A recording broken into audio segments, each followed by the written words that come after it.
Hello, everyone. Welcome to part 3 of Reverend Joe Boot versus Dan Parker.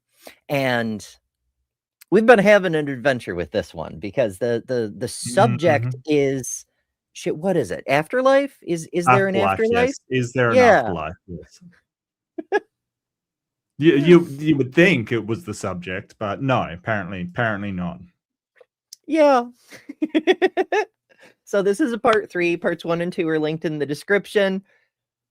But to recap, Joe Boot on the affirmative position is basically arguing if Christianity is true, there must be an afterlife, and we can just presuppose that Christianity is true, therefore I win.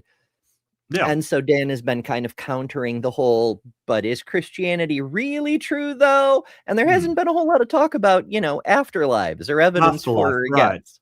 Yeah. It seems to hinge upon whether God exists or doesn't exist, and that's about it. Although it is technically possible, as you've pointed out many times throughout this entire debacle, that there could be a God and there is no afterlife, or there could be an afterlife and no God. It shouldn't hinge on this one question, but I think, for both of them, it kind of does, which is fair. I get that. It's just I would expect different arguments for an afterlife rather than the pre-suppy bullshit we seem to be getting. Yeah, like which afterlife? How do we know? Maybe. Who I mean, knows? there's some afterlives. Honestly, I'm aware of the fact that argument from consequence is a fallacy, but there's some Hmm. that I might be convinced of, even though it's just wishful thinking. Sure. I mean, Not really. okay. Yeah. It's just like, that they're always so certain about heaven, specifically the Christian heaven, but they never describe what it is or how they know. It's so strange. It's like a guy selling a timeshare but refusing to tell you about the property. Right. Right. Or a person calling up and sort of wanting to, um, you know, manage your channel and won't actually tell you what they'll do for you. Like it's so wild. Yeah, just hand over Which your bank account and everything will be fine, I Yeah. promise. Wink, wink. Oh, I've had that before. Like I've actually had that happen to me. Oh no, Yeah. that's rough. It popped into my head because I so that often my son and I do a thing today before the review. I make a food, we watch some random videos when it's rainy like it was today, and Okay. we one of the random videos happened to include a clip of an IT guy whose grandmother just gave her account info to the Nigerian prince. And so Yeah. the grandson, the IT guy, he did what he do and managed to like get all the transactions reversed and told her why not to do that ever and like helped her get additional security and so forth to protect her. Hmm. That night, she calls up the scammer and berates him for what he did. And he says, "I'm very sorry. I tell you what, I feel bad. I will send you back your money. What's your account number?" Oh no. They didn't fall for it, did they? They didn't give it over, Of did course they? she did. That's why it was a Oh tale on the no. internet. Oh no. Yeah, I'd run into that before, and it breaks my heart because they're absolutely clueless when it comes to the technology. They're absolutely like it's not right. Hey, like it's just so heartbreaking. It really is. That's a shame. That's a shame. Yeah. Cautionary tale though. Like, I mean, Yeah. it's sort of the thing that we're always pushing. And honestly, I know that the elderly folks should know better because Hmm. they're the ones who taught us not to fall for that sort of shit. But like, you can get forgetful in your old age or something because Yeah. it seems to happen all the time. It's like, I know you knew this. Why do you not know it now? Is it just age? It's actually Hmm. kind of terrifying. I'm like, what's going to happen to me when I get older? I'm like, I don't know, mate. I don't think I'll ever be MAGA. Like, goodness, no. No. Anyway, But I thank you mean, all so much for joining us. it's hard to say. I mean, I saw that thing about Trump talking to a hologram the other day, and I was just like, wow, that man, like, he shouldn't be running a frigging bingo session, much less a country. Like, holy crap, he's sitting there talking to a hologram. Who was it? It was wasn't it Teddy Roosevelt. Roosevelt? Yeah, Yeah. Teddy Roosevelt. So he's sitting there talking to Roosevelt as if it's a real person, and it's just a hologram. And it's like, what? Yeah, that was freaky. That was freaky. It's you could just make an AI Andrew Jackson say, hey, we should maybe tax the billionaires. And he might think Andrew Jackson visited him and told him we should do that. I don't know. Maybe. It's just that kind of disconnect from reality. It's scary because anybody can get him to do anything because he's very vulnerable to being tricked. Oh, yeah, this is true. It is known. It is known, yes. It's probably how he keeps getting tricked. Yeah, it's true. So Jester makes an excellent point. Jester says, in the Court of Fools, everyone gets the most fabulous outfits, and Ember bestows the perfect hat upon thee. And of course, nice. I hats for all. Jester points out, except for Mark, because his glorious dome shines its light upon us all. Well, I was going to say I don't like hats, but sure, why not? Why not? In our little celestial mythology. Actually, it technically qualifies as a legend now because it is written. It is known. It is written. Oh, goodness. All right, speaking of legends, look, here we are. Now, they were in cross-examination. Well, what was supposed to be cross-exam? It seemed like like there is a tactic that you'll run into when debating, and it's very insidious kind of. It's one of these debate bro tactics, especially used by the pre-suppers, and that is sort of ask questions and don't answer any. Like, don't answer anything. Just keep asking questions. And it seems like he wants to do that. Not only by that the moderator seems to be saying, hey, we're doing questions back and forth, which is fine. It's just weird that they don't seem to know what the format is. I mean, I suppose, like, once you get to a certain amount of debates, you're like, oh, yeah, I'm cool with any format. It's not a problem kind of thing. But, but I still think that he wants to still ask questions because every time he answers, he kind of tries to interrupt again. So we'll see if Joe Boot actually gives him the time to explore some questions like the aforementioned, as you said, how do you know this afterlife exists? And I think there could be a real reasonable chain of thought there, because the question of how you know, usually they will go to the Bible or the Bible. It doesn't say a lot about the afterlife. It doesn't say a lot about this heaven. It's very sketchy on the details. It more just says you will live forever, and that's about it. Yeah, so I mean, Revelation gets a little more specific about the end times, but not so much. Oh, yeah. Like, there will be a new heaven and a new earth, but like, what does that mean? Jerusalem will be a cube a gazillion miles across, but what did I mean? Also, Revelations is pretty evidently a drug trip, but never mind that. It's messy, but yeah. Joe Boot seems to have gone to the Darth Dawkins school of debate. Just keep shouting questions. Yes. That seems to be where he's at, because I mean it's actually incredible. I mean I think we've all met Darth Dawkins at least once, unfortunately, and he really, like, you will say, okay, do I get to ask a question? He'll say, yeah, right after you answer mine, and then you'll answer his, and then you'll answer his like 5 times, and he'll go to a different question. I'm like, now it's my turn to ask questions. Oh, right after you answer, like he never gets there.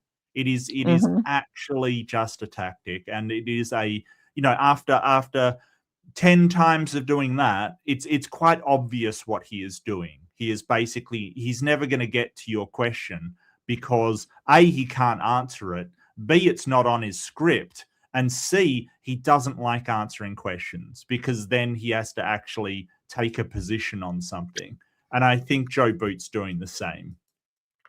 But, Dan Barker's incredible at debate. So, yeah. Yeah. And adventure ensues. So let's get going and see where the hell we left off. Sure. Let's do it. Yee. It's an assumption that our brains make based on our experience. Maybe you can your brain makes. Maybe you can imagine a universe in which A is not A. Maybe you can. But the universe that we live in, and we evolved in a universe, a natural universe that has functions in certain ways, and we describe those things as descriptive laws, not prescriptive. That's why I think you're equivocating. You're equivocating prescriptive with descriptive. We're describing how things actually are. Yes. When you describe the fact that A is not A, you're not creating anything. That was the basis upon which Hume denied we could have any metaphysical truth. He said we can only describe.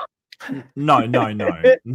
That is not the basis on which. No, the whole induction thing is separate from the laws of logic. Like when we're describing that A can't be not A, we're describing every single instance in the world, kind of thing. Like that's fine. Hume's not saying you can't make that assumption. He's saying there's a problem of induction that we use induction, right? It's kind of we're using the thing to prove the thing, but that's not really a problem if we never prove it absolutely, and we always take it as well. When it stops working, that's fallibility, right? Like when it fails to work, then we count it as not true anymore.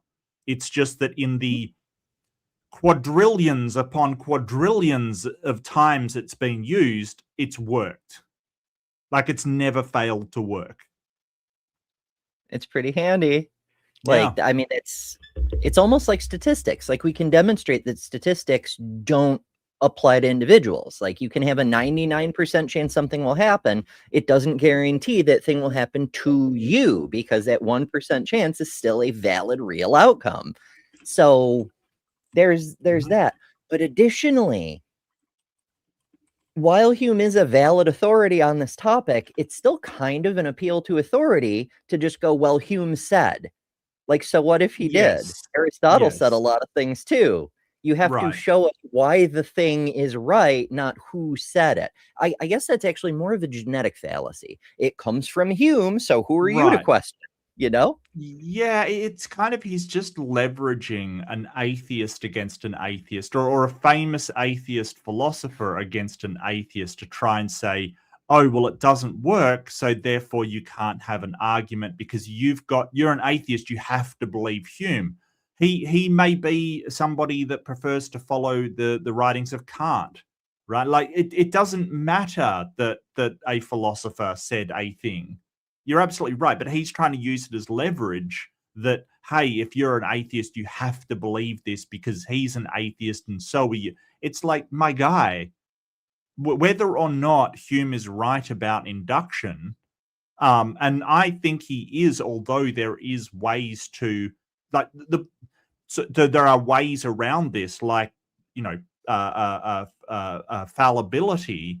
I think that, just sort of saying, hey, you've got to acknowledge that this philosopher, because you're both, like, there's plenty of atheists I disagree with. Why do I have to agree with Hume?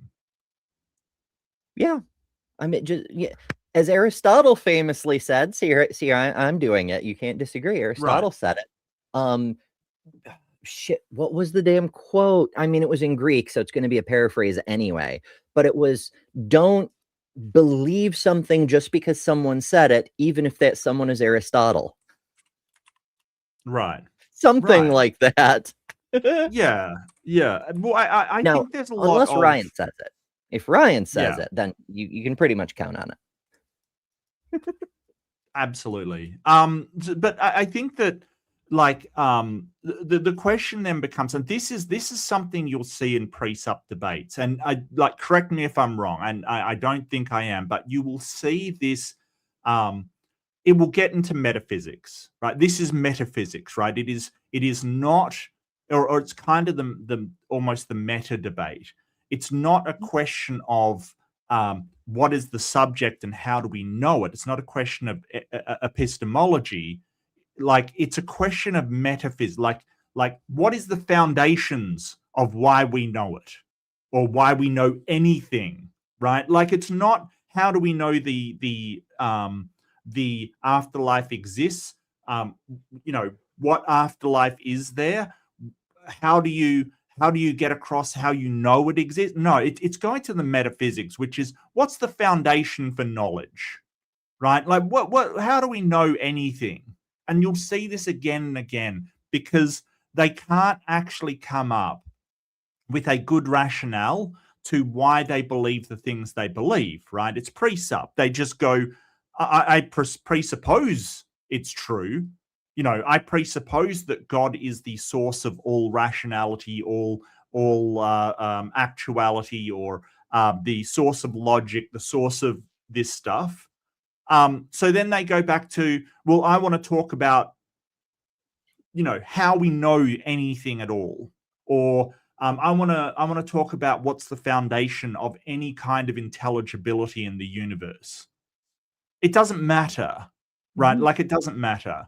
As long as there is intelligibility, we can say, hey, it naturally arose. It, it comes down to what reality actually is. It's really just getting into the weeds, so nobody can see that you've got absolutely no clothes on. You've got no argument whatsoever, right? Like, it's just basically hiding in the tall grass.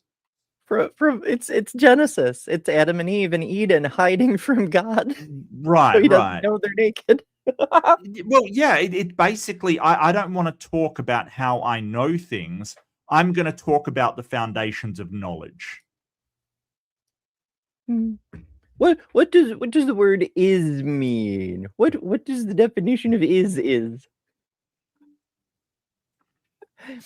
Yeah, Okay, which I'm is being a little uncharitable. no, that is a meta discussion, right? So a meta discussion is a discussion about the framing of the discussion, and you're absolutely right. That's what it is. It's what does the word meaning actually mean? Like, that is a meta discussion. But I think in this debate, if it was the existence of God and you want to go into metaphysics, okay, yeah, maybe. Like, if you're claiming that, hey, your foundations or the way that you acquire knowledge or intelligibility rides on a God, I can't really fault it. But if you're in a debate about something specific, like, is there an afterlife? Going into, well, what are the foundations of knowledge is pretty disingenuous, in my opinion, because then you're just, sort of saying, hey, you need God for knowledge. Fine, we need God for knowledge. Now prove there's an afterlife. A lot of atheists encountering pre-sup will concede the point immediately, right? Like, if they're in a debate, right, they will just go, oh, okay, I concede that intelligibility comes from some sort of nebulous God figure, some deistic God. Now prove there's an afterlife, right? Like, because it's not worth having this argument over how do you even know anything, that'll eat up so much time, because that's the point. It will eat up so much time, and they will never get to the actual crux of the issue. How do you know there's an afterlife? Yeah, we've seen a couple debates where people have tried something similar on young Earth creationists, right? They'll instead of talking about their God belief, they want to talk about holes in the theory of evolution, or not even their God belief. Just how do you know the Earth is young? They want to talk about evolution instead. And so a few people over the years, especially with, that certain elder dino obsessed fellow, will say something like, for the sake of this argument, I'll just grant evolution is completely false. Now show me your God. Right.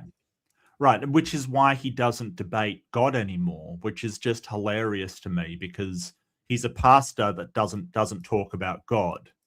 Yeah. All he talks about is evolution, which is hilarious. Because he doesn't have any evidence for a God, right? I know who we're talking about. Mhm.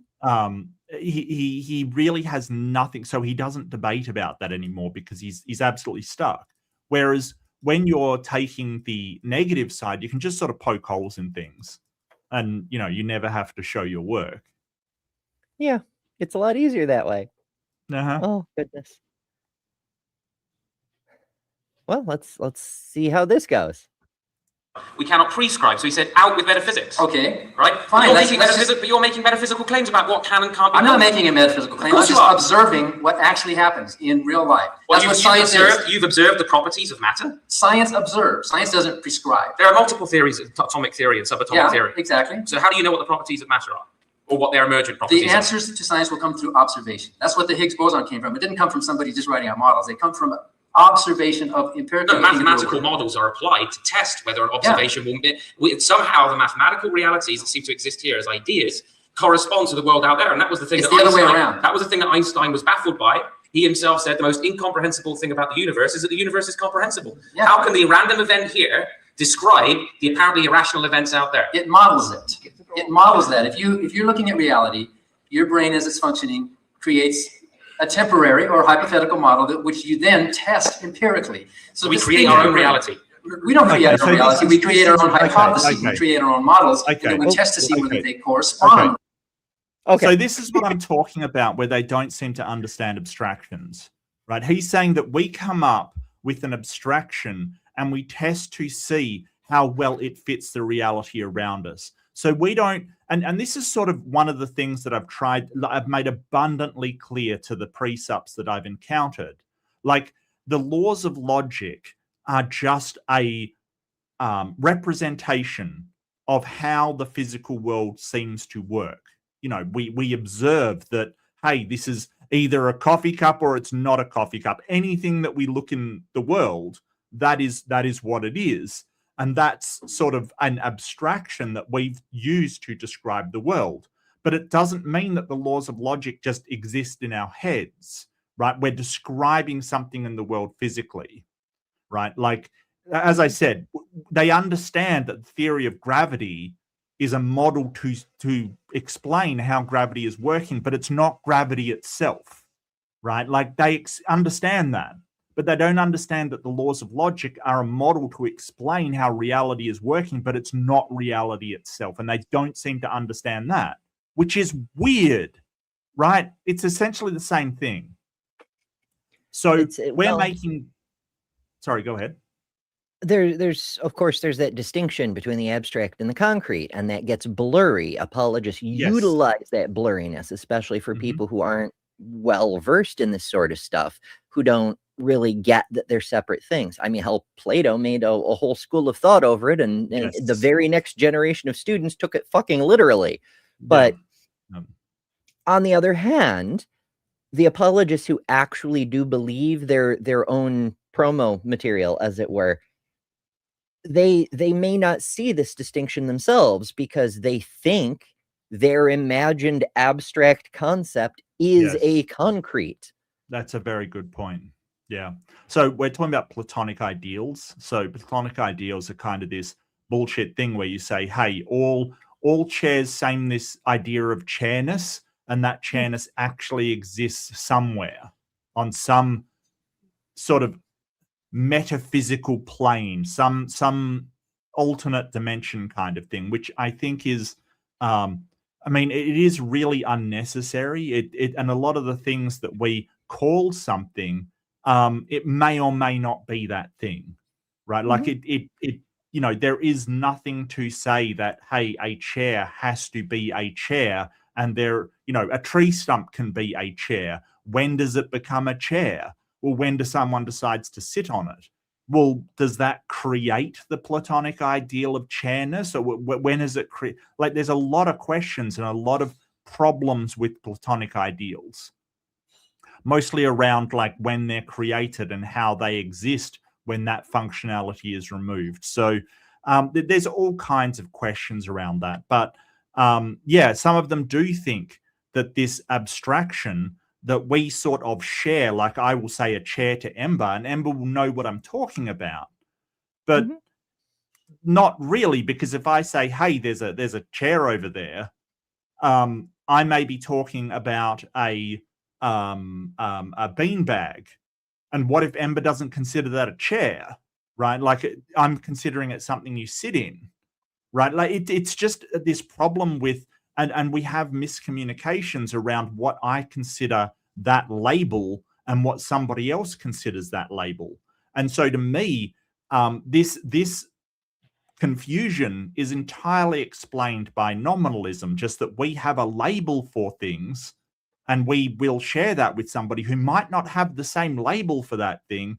And so the meaning that I have that encompasses that label is a problem. But at the end of the day, we observe that something is either a chair or it's not a chair, right? Like no matter what I consider it to be or what Ember considers it to be, there will be like Ember will consider all the things that are a chair, that chair.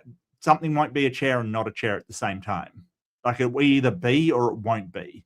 And that seems to come down, in my opinion, to the sort of binary nature of the universe. Things either exist or they don't exist, right? Like, you know, something will either be there or it's not there. Unless it's kind of half that, you know, I know I like to get contrarian and like find the examples in the cracks and shit. I don't think I can do it with that. I'm here. At least not right now. You know, so there may be quantum states that are both there and not there, but we don't know. That's the thing. Like it's kind of impossible to tell because we have such a hard damn time measuring anything. And once we measure it, it has changed. So was it there or was it like we don't know? But like for that's quantum for the macro sort of level, it works fine. You know, just like the Newton's laws of gravity, you know, like for a certain level of accuracy, the laws of gravity works fine. Like if you got to sling an artillery shell over the curvature of the Earth, Newton's laws work just fine. But if you want to calculate something really precise, you know, some kind of, you know, a trajectory of a spaceship going around the orbits of planet, you probably need something a bit more accurate than that. Just saying. Yeah, it's situationally specific. There's so many other situations where there's an identical kind of scenario where there's a simple formula that works most of the time, but there's a few specific use cases where you need the much more precise formula. But say Levy, it's not super important. The point is it comes up often and often. Much more important is that where I am, it is currently the 4th of July. And on this 4th of July, I would like to join Canadian Olliemen in saying elbows up Canada. Well, happy 4th of July. Isn't that your Independence Day? Is that Independence Day? Have I got that right? It used to be when we had a democracy. Well, I mean, it's still, I think it's more important to celebrate than ever, right? Like, because it was independence from the monarchy. So I think that's more important than ever before. Reject all monarchs, you know, or try hard monarchs, as the case may be. There's pluses and minuses. Like, you know, the ideals of America that we talk about today are mostly afterthoughts that later people projected onto the founders. There was a lot of rhetoric in the original writings, but fundamentally it was a bunch of rich landowners who didn't want to pay taxes. And when it's so frustrating because we talk about freedom, this and equality for all that, but when you get right down to it, when they talked about life, liberty, and property, the property included slaves. That was part of the concept. Yes. So when you read these founders' writings, you have to understand that when they talk about property, they mean people too. Yes, but okay. Like, I totally get you, and I hear where you're coming from. Absolutely hear where you're coming from, right? But that doesn't mean that sort of the idea that you should not be ruled by a monarch who decides your future, and with no input whatsoever, and he gets to tax you for your labor. The rejection of that is not a bad idea, right? Like the idea that, hey, in any social thing, I should have a vote and a right to speak and certain inalienable rights in exchange for that, contributing to the state, I think is a very valuable idea, because it means that, hey, it's a social contract put into documentation, essentially, that, hey, I will give up certain freedoms that I have, certain privileges that I have, like part of my income or whatever. In exchange, you have to give me some influence on how the country goes. That there is no actual king who can dictate, hey, this is how the country goes, with nobody else contributing. Because that was the standard. And I think it's important to realize that. The standard before America was you have one person or family in charge. They're the royals. They dictate everything, and everyone just goes along with it, or they are, put to death because the monarch makes the rules.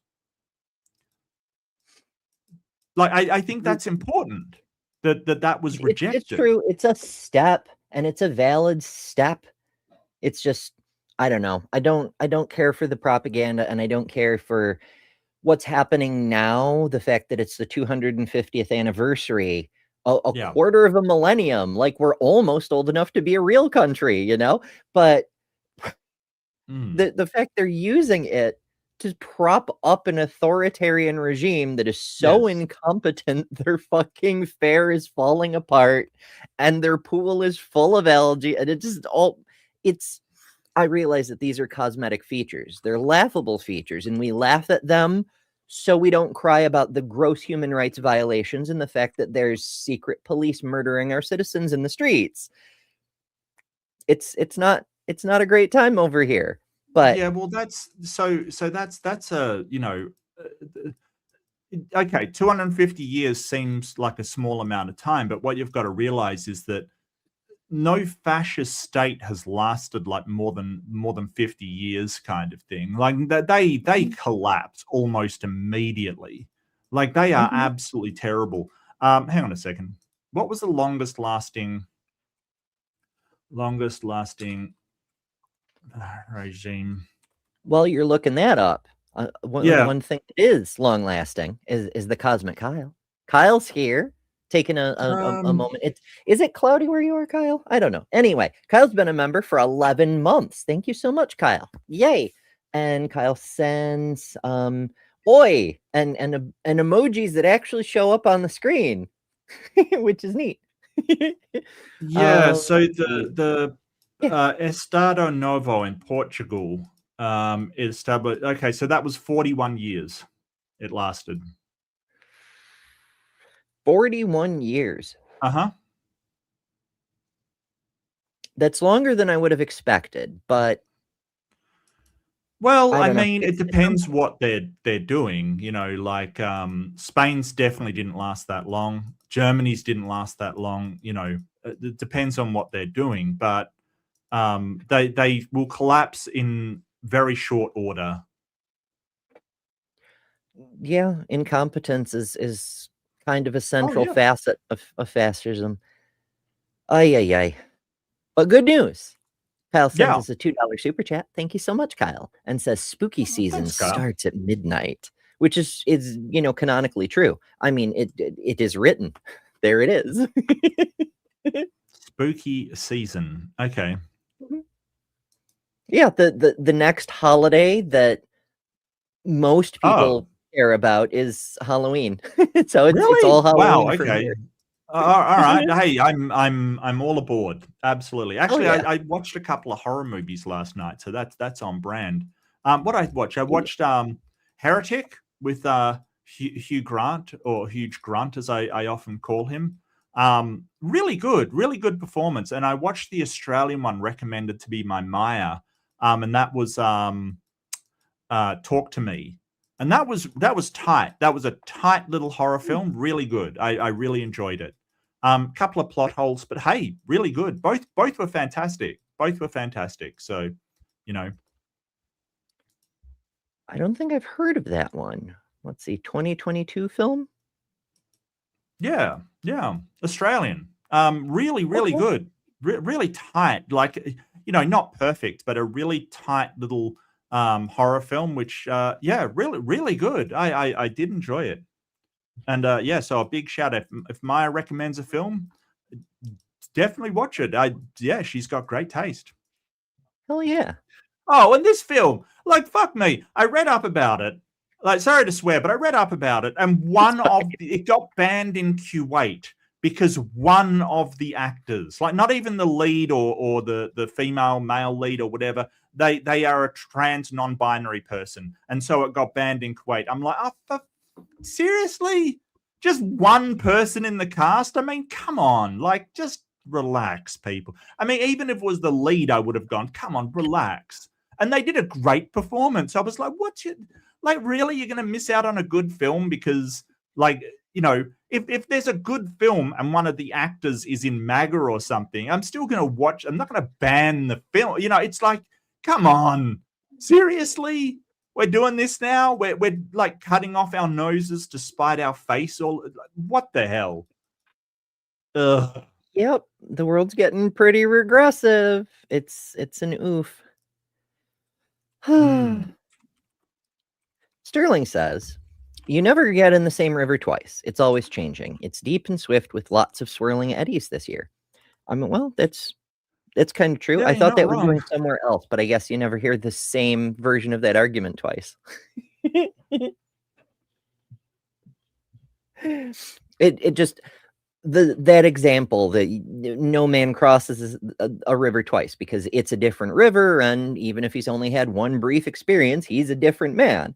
But it puts me in mind of the ship of Theseus thing, which, because I'm prone to tangents, the first thing that crossed my phone when I woke up this morning, when I was starting to get stuff together, and TLDR, Brentley released a video, Punk Apostate, and it was a theist making a ship of Theseus argument, saying that because the human body replenishes cells over the course of your life, the only way you can be the same person from year to year or even moment to moment is if the soul is real, and if the soul is real, therefore the Christian God was effectively the argument. And I'm just like, and he, of course, went to cars. They always go to cars. He's like, if a mechanic changes an engine, maybe you'd still say it's the same car. But if the mechanic changes the frame, is it still the same car? And I'm like, and he compares it to the change over of your cells over the course of your life. But the thing of it is, where do the new cells come from, bestie? Like, there's a pretty major category error going on there, because it's not like a mechanic comes and changes your cells, swaps one out and puts a replacement in. The existing cells divide. They're still your cells. Yeah. And here's the thing. And what we consider to be the self seems to be recorded information in your brain, like all of your memories, as well as the physical makeup of your brain. That structure, that pattern does not actually change, right? Like even if, and I might add that brain cells don't replenish themselves like that. Once brain cells die, they're gone. That's why we have so many problems later in life. They don't just replace themselves like that. So the analogy is flawed, because I think that most people would say that their mind is what makes them them. Sure, their body, but mostly their mind, so that structure. And I think this goes back into, I'll tie it back into the debate, so we're not on a tangent anymore, because this tangent's getting way out of control. And I will be the first to admit that I am a major instigator in this tangent getting well out of hand. I absolutely admit it.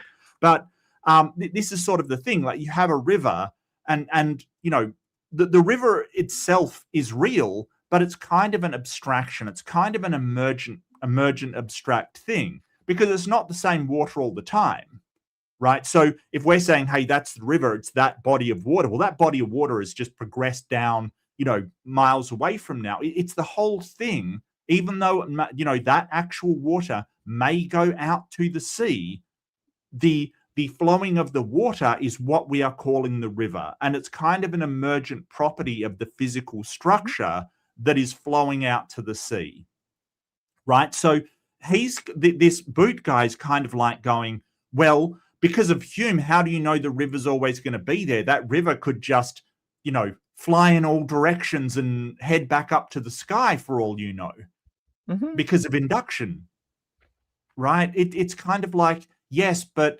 when that happens, we will then say, hey, rivers can fly up into the sky. And then maybe we've got to reconsider what we call a river. But until that happens, we have a phenomenon here of the water. Because of physics, it travels the same path. The water traveling that path is the river, right? Even though it's different water, it is the pattern that we're calling the river. Even though it's not the same physical cells, it's an emergent property, right? It's like if you have a traffic jam, right? There's no actual physical thing coming down and stopping cars.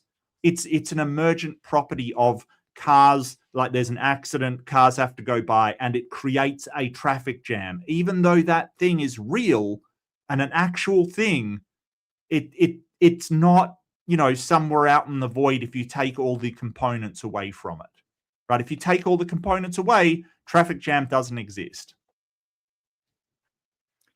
Yeah, there's no objective thing to it, and Right. that's true for a lot of things. The wind, there's no specific molecule of wind in the atmosphere. It's just But it is a objective. property.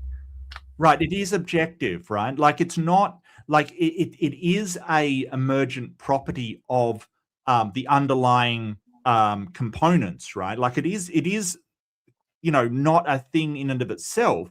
It only exists when all the underlying properties are components of it are there. But it's not subjective, right? It's not like you look at it and go, well, my stance on that wind is that it does exist. It doesn't matter how you feel about it. Those properties are created no matter what your stance on it. So it's an emergent property, and everything seems to be made of these emergent properties of other things. So we're just putting a label on this emergent system and sort of saying, hey, we will call this the X. But it's still not subjective, because it doesn't matter what I think about it. Like if I go, hey, there is no traffic, it doesn't just clear up. It's not subjective, right? Like it doesn't matter about your stance on it. It's just that the label we have chosen and the demarcation, the set that we have chosen to put this in is subjective. Does that make sense? Like how we categorize it. Categories. The label. We describe the things. Yes. Yes. Now, that brings us back to the topic du jour. We can demonstrate rivers exist and why we call them rivers instead of, referring to the specific water molecules coming down the way. The same with traffic jams, the same with wind. We can show things that are just collections of emergent properties, although they're composed of physical components, do actually exist. How do we show the afterlife exists? Like, yeah, is there a way? If they don't, we reject them. We throw out the ether. We're out of time. Can I ask you one question? Do you have a question you'd like to ask? I'll just ask you one. I had like 4 questions here, but let's move it on. I just want you to define spirit or soul, not in negatives, not what it isn't, but just define what a spirit is. What is it? And how does it differ from nothing at all? Well, what is energy? Measurable.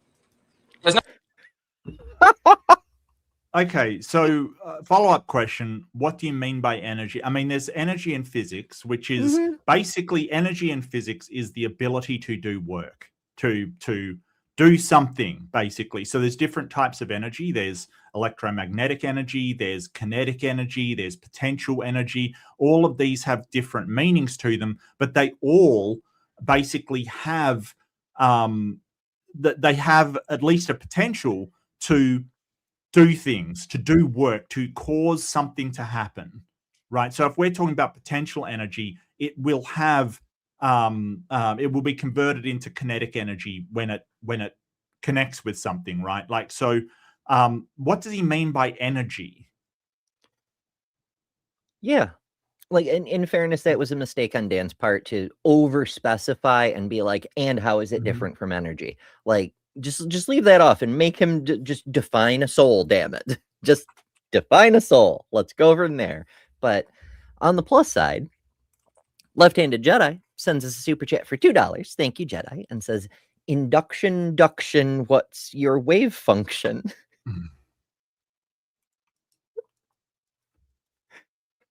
Did you ever get to see Schoolhouse Rock stuff, Mark? No, I have no idea about Schoolhouse Okay, Rock. I've heard the thing. name, but I've never seen it.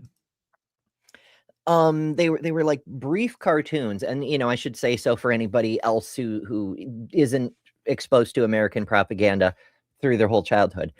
It was a thing. I think they were made in the 70s, but they ran them on network television all through the 80s and part of the 90s. And there were things like, I don't know the exact names, but like, what is a bill? How is a bill proposed and work its way through Congress? And they had like songs and things that covered these.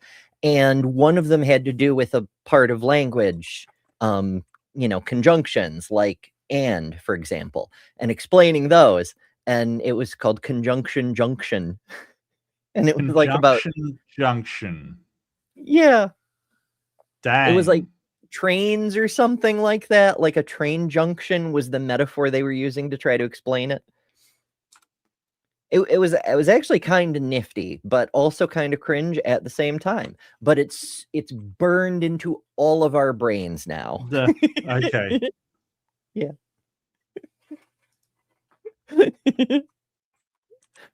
So yeah, the wave function thing is great. See, all the people who were raised in American stuff are like, yup. It was a sign our public schools were already starting to fail because we had to make cartoons to teach people about basic parts of speech. Alas, we never did one on pronouns. No. That I know of. It was probably banned immediately. No physicist who you can describe how it moves. Your God concept is energy.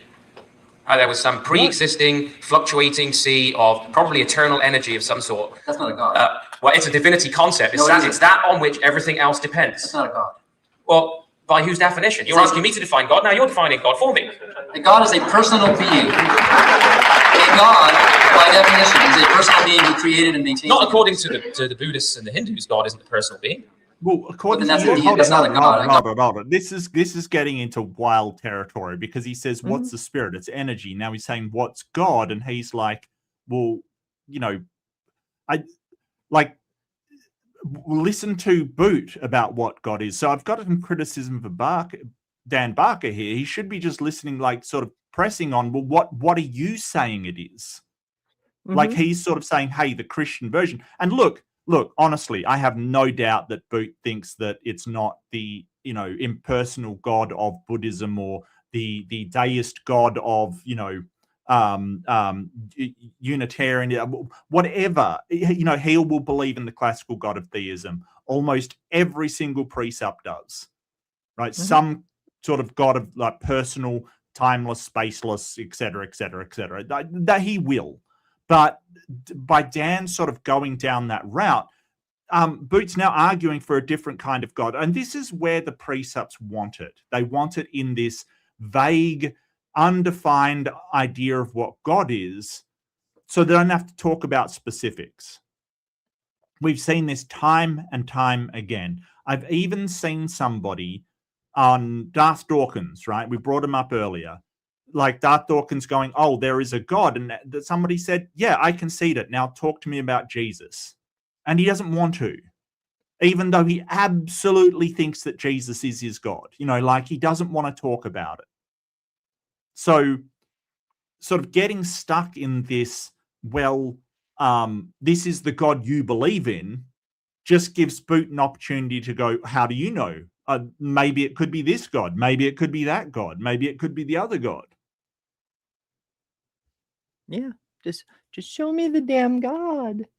But yeah, you're right. Parker should be turning it back around on him instead of, because Yep. even if Dan comes up with the best definition in all time, then Joe can just be like, well, that's not the God I believe in. You know, it's not useful in any way. He needs to make Joe put his God on the table. Right. And I think there was a lost opportunity to really investigate what he meant by energy. Like, I think rather than go down the God route, and as you've pointed out, Ember, quite correctly, a God is not necessary for an afterlife, nor is an afterlife necessary for a God. Like, you should be going down. Like, if you think there's a spirit, and Joe Boot's already made this clear, because we have a spirit, there is an afterlife. Right. So he started on the right track. What's a spirit? What is it? How do you know it's there? These are good questions. To go back to the God, Joe Boot doesn't want to go to it, because once you define it as energy, okay, fine. Now, energy we can measure, right? We can pick up. We can in some way test and in some way show that energy exists, right? Like, if I want to show that potential energy exists, I can do so, right? There is ways of doing that. If I want to show that electrical energy exists, I can bust out a multimeter and show you not only the voltage and the amperage, but also how much resistance is on something, like how much the energy won't pass through something, right? Like, so, you know, we have ways of showing energy, absolutely. But how did you measure this energy? Like, how do you get at it? We need a God gizmo. Well, that will get the conversation on the right track of, like, because if the spirit is energy and he's saying the spirit persists after death, then he must have observed this energy after death. Please share with us how you did this. Yeah. Citation, please. Yep. Picture it didn't happen. Mm-hmm. God is a personal being with thoughts and intentions who created and maintains the universe. So Not a bad definition. You've answered my question. We atheists. God is a spirit, and he's a person, right? So, but if I ask you to give me a description of something that you say is the basis of everything, energy, you cannot give me. No physicist. I've got physicists, friends at Oxford who've talked to me about this. No physicist can say what energy actually is. We can describe some of its movements. Now, what? This is like, Mark, you just did. A physicist certainly can, but this is giving the Piers Morgan thing, where he just sits down at a debate and goes, no one can tell me what the fuck a non-binary person means. Like, how are you a they, them? It doesn't make sense. And, there's thousands of clips of non-binary people on his show explaining what it means in one sentence. He just ignores the explanation. Yeah, absolutely. And we can explain, like, when I think he's trying to get down to, like, sort of foundational stuff. Like, even if you can't say exactly what is, energy actually is, which you sort of can define it, right? Like, but we can test to see whether that energy is actually real. It's the reason why, if a plane has a certain amount of energy, it will get off the ground, whereas if it doesn't, it nose plants, right? We not only can test and measure that energy, we can also base a whole load of technology on it. So I don't know why you would have to explain what exactly is energy. Well, it's the ability to do work. I don't understand. Yeah, like it's I guess it's another abstract concrete problem because Right. it's a description of a state or a Hmm. property of the material universe. It's not a Yes. thing separate all off on. I think it may be because people think of like thermal energy that can Right. manifest as infrared Yes. radiation, which can be described as photons. And so they have this idea that there's like tiny little particles like photons zipping around the universe that are like energy itons. And if you have a lot of energy itons, then you can do more energy things or something. I don't know. I'm speculating. Well, I mean, it's a bit, yeah, I kind of get what you're saying, but energy changes state all the time. Like it changes state. Like if you put electrical energy through a coil, for instance, and heat it, it will create heat if you heat that up by putting electricity through, right? And the total amount of energy is neither created nor destroyed. So you don't you don't um, um, you don't lose anything or gain anything. You have to have that initial energy to translate into the other form of energy, right? So the electricity coming through, but also you can't just convert one to another with no loss. So if you're trying to convert, say, electromagnetic energy or electricity to heat in a heater, you're going to lose some in the form of photons or light. Basically, you're going to lose some to other spectrums of electro radiation kind. You're not going to get a one-to-one transfer, but the total energy will be the same. It will always be the same Mhm. because it has to go somewhere. Like, so the really good instance is a fire, basically. So you light a fire, the energy contained within the wood is converted into heat, basically, and light, and part of that, those molecules are transformed into smoke and ash and things like that, and the Mhm. output will be exactly the same as the input. But you'll never just get 100% heat or 100% light or something like that. It doesn't happen. Today I learned that when you burn steel wool, the resulting ash is actually heavier than the initial product because of the way the oxidation reaction works. When Yep. the fire passes through, it binds oxygens Mhm. onto the existing molecules. And Yeah. so it actually gets heavier. And I Yeah. thought that was pretty fucking neat. But the fire needs a medium to burn in. Like, it's not gonna burn in a vacuum. That's Mhm. the whole point. Like, it will, like, oxygen is essential, and part of the reason why the fire burns is because it gets energy from the air around it. Yeah, It gets it's energy got from the the oxygen. potentiality, and it meets Mm. the initial conditions to cross the reaction gradient, and then it reacts. And if it's exothermic, Mhm. fire. Yeah. And actually, that was a really good thing brought up by, I think it was in Bill Bryson's book, a brief history of everything. I think fantastic book, fantastic. It Hmm. just goes into how we kind of know what we know about everything, kind of thing. It's really good, really well written. He usually does travel books, but he wrote this one about how we know the science, and it was called A Brief History of Nearly Everything or something. I can't remember the name of it, but really good. And one of the things he says that's a real good argument against fine tuning is that oxygen sucks, right? Oxygen is corrosive. It Oh, basically causes things to corrode. It is flammable, right? It's a horrible substance, yet we absolutely need it. Like, we absolutely need oxygen in order to survive. Like, if you were designing something, you probably wouldn't use oxygen, and you probably wouldn't put so much salt water on the earth. Salt being, again, corrosive and things like that. So there's this whole thing about um, that's a fine tuning argument. This obviously is something different. Um, I I don't get it, because if you're saying, okay, it's energy, all right, we can measure energy. How do we measure it?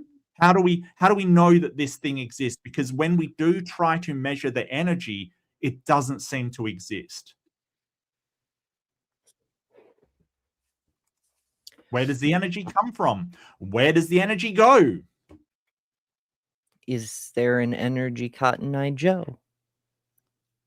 Sorry, I'm in a weird mood, and things keep Absolutely. reminding me of I songs. like it. No, that's fine. That's all good. All good. As I said, I watched a couple of horror movies last night, so I'm actually pretty tired because I got to bed late. But they were good. They were good. It was worth. Definitely worth. Definitely worth. Hell yeah.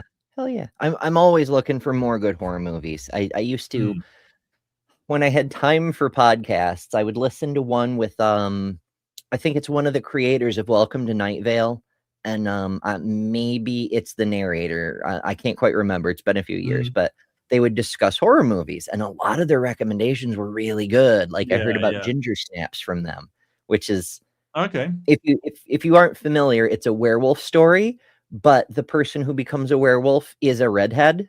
So it's Ginger Snaps, and it's delightfully campy. Oh, that's a brilliant question for this debate. Do redheads have souls?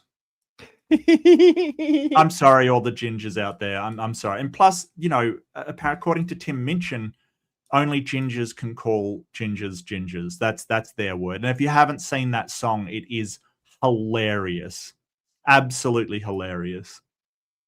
Oh my. It's amazing. I don't know. Because I'm half potato, I'm genetically predisposed to like view redheads as like halfway to angelic, you know? It's right. Yeah.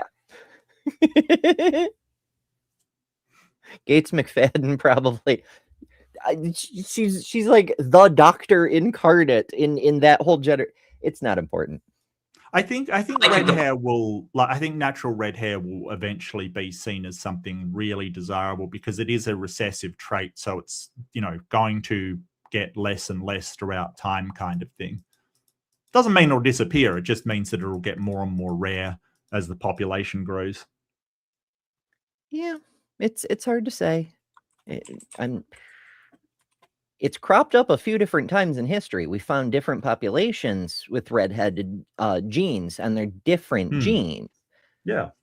So you never know. You never know what's going to happen, including in the chat, because Jester sent us a member for 34 months. That's so many months. And Jester says, and am I a redhead if it's in my beard? I dare say. Oh, there was the and. It goes with another part. God spoke on the page and nothing happened, but we said it did, so it's canon now, and you can't change it because we wrote it down. That's bullshit. It's written. That's it. And then, and am I redhead if it's in my beard? Yes, your beard is part of your head. Mm-hmm.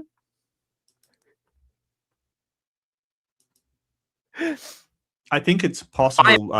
I think it's probable that you're a redhead because you're using the word shite, to be honest with you. I've only really heard Scottish people drop that one frequently. So, yeah. I've heard it a lot at the Renaissance Fair, but on the other hand, there's a lot of dudes in kilts running around the Renaissance Fair, too. What else is running around, chat, is Left-Handed Jedi sends us a super chat for $5. Thank you, Jedi. And says, this tangent brought to you by Redheads, a.k.a. Schrodinger's stepchild. Oof. You know, we have matches called Redheads. Oh, okay. They're like, you know, safety matches. They've got a little, like, you know, the little thing on the end, the phosphorus thing on the end is red. So, yeah. Yeah. I've been wondering for a while why different matches have different color heads, like if there's a significance to it, because when dealing with chemicals, a lot of the time stuff is color coded, and there'll be a color code like on the container, but if it's something like matches where it might just be separated by itself, then it would make sense to put a color code on the thing. And if it isn't a color code, why are some red? Why are some blue? Why are some yellow? I'm sure I've seen green ones. I just can't remember. But like, I don't know. It's probably nothing. I'm definitely overthinking things. I do that a lot.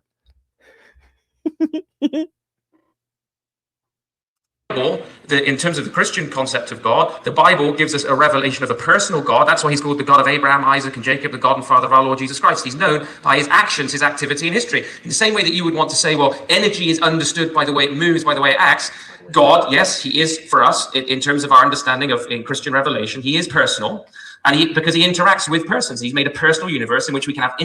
That's not what personal means. It means it has personhood. Yeah. It has agency. It has the ability to make decisions.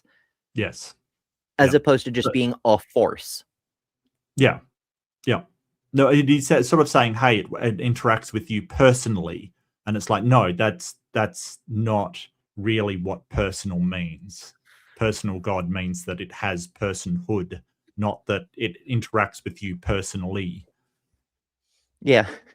Otherwise, well, your God may be fake, but I have my personal God. Yeah, my personal God appeals upon my person.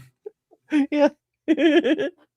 Interpersonal, intersubjective relationship, mutual understanding, mutual rational understanding, because there is a common creator for both the external world and our own minds. So, but Joe, I have. God is spirit. Dan answered it for me. Are you in the cross-exam, or are you going to wait for the Q&A?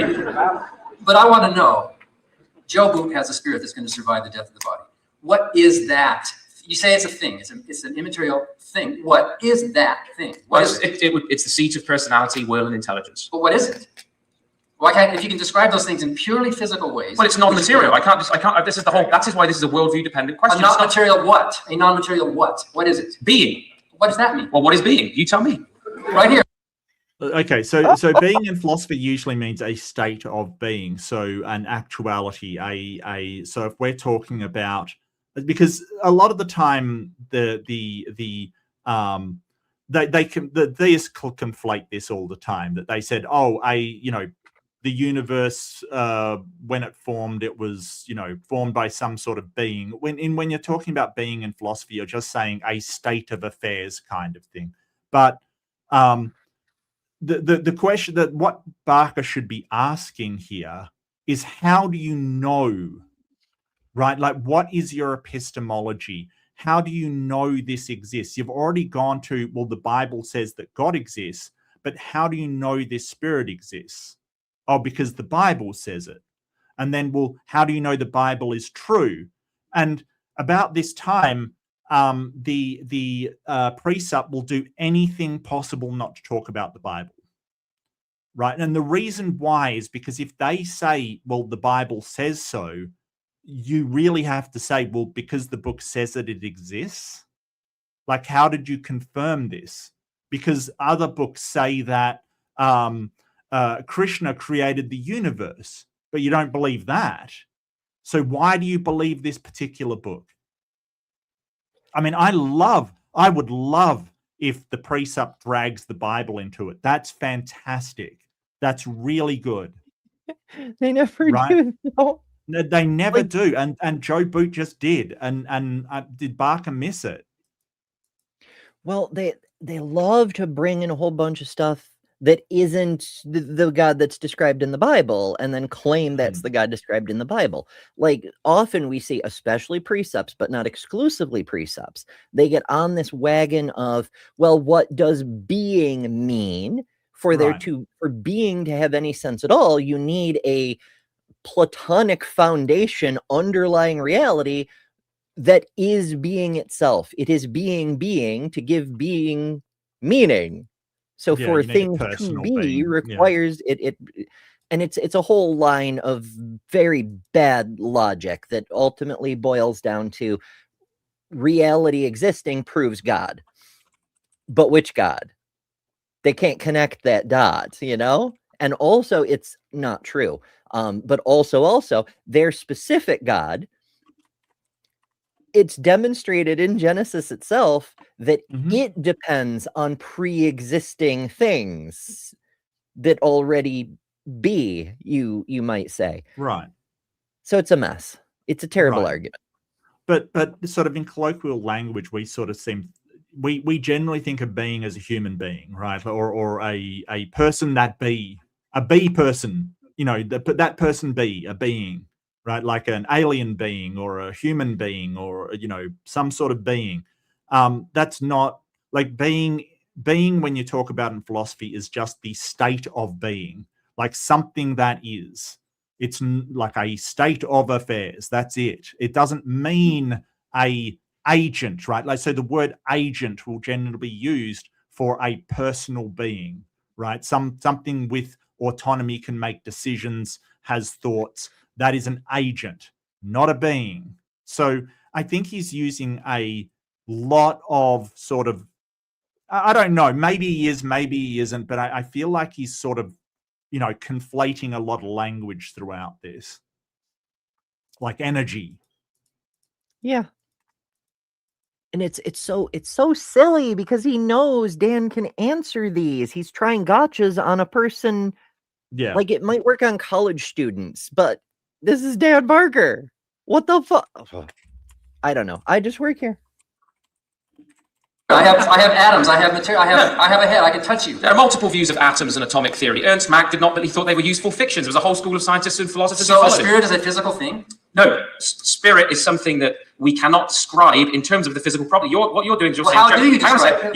it? You're drawing the court in which I have to serve the ball.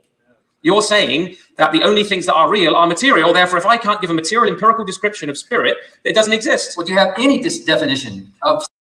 Well, Okay. No, I think Barker's on the wrong track here, and Joe's kind of right. You're sort of saying, how did you empirically verify, right, that spirit exists? How does it fit into the world of science, the world of physicality?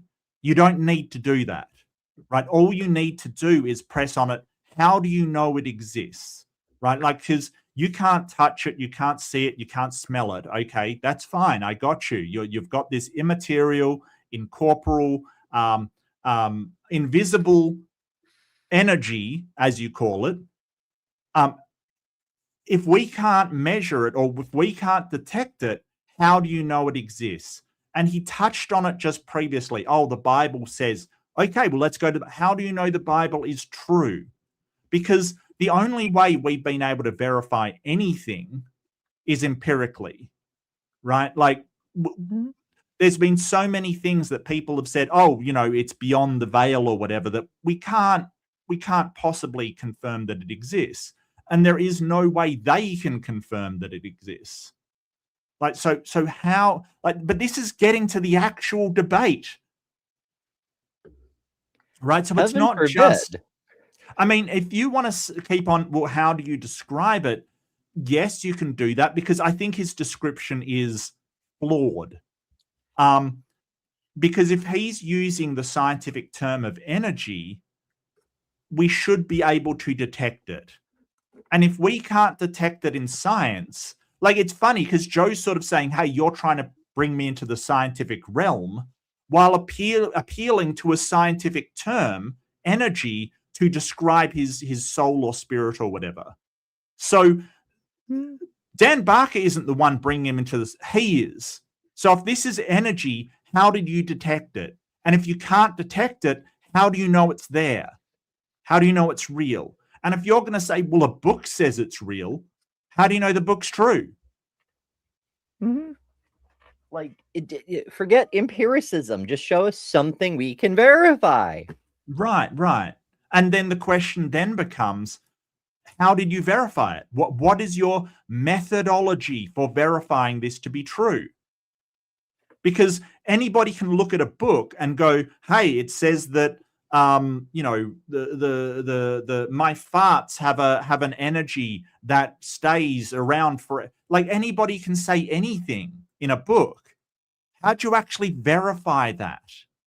That's the question. And then you could go to NDEs, you could go to you know, reports of visions, you could go to the Bible, you could go to, but the point is that you're then back into the realm of him actually giving his methodology and epistemology, right? Him explaining how he knows it to be true, not getting stuck in this meta conversation of, you know, how do we know anything? Induction's bad, yo. We can't know what we know, but we could if we could know it, but only if we know how we know. And then Yeah. how do we know that we know that we know? You know? Yeah. Yeah. I know, right? You know what I do know? A thing that's What's that? demonstrable, in fact, empirically Ooh. even. Dade Murphy Ooh. has been a member for 8 months. Hell yeah. Thank you, Dade.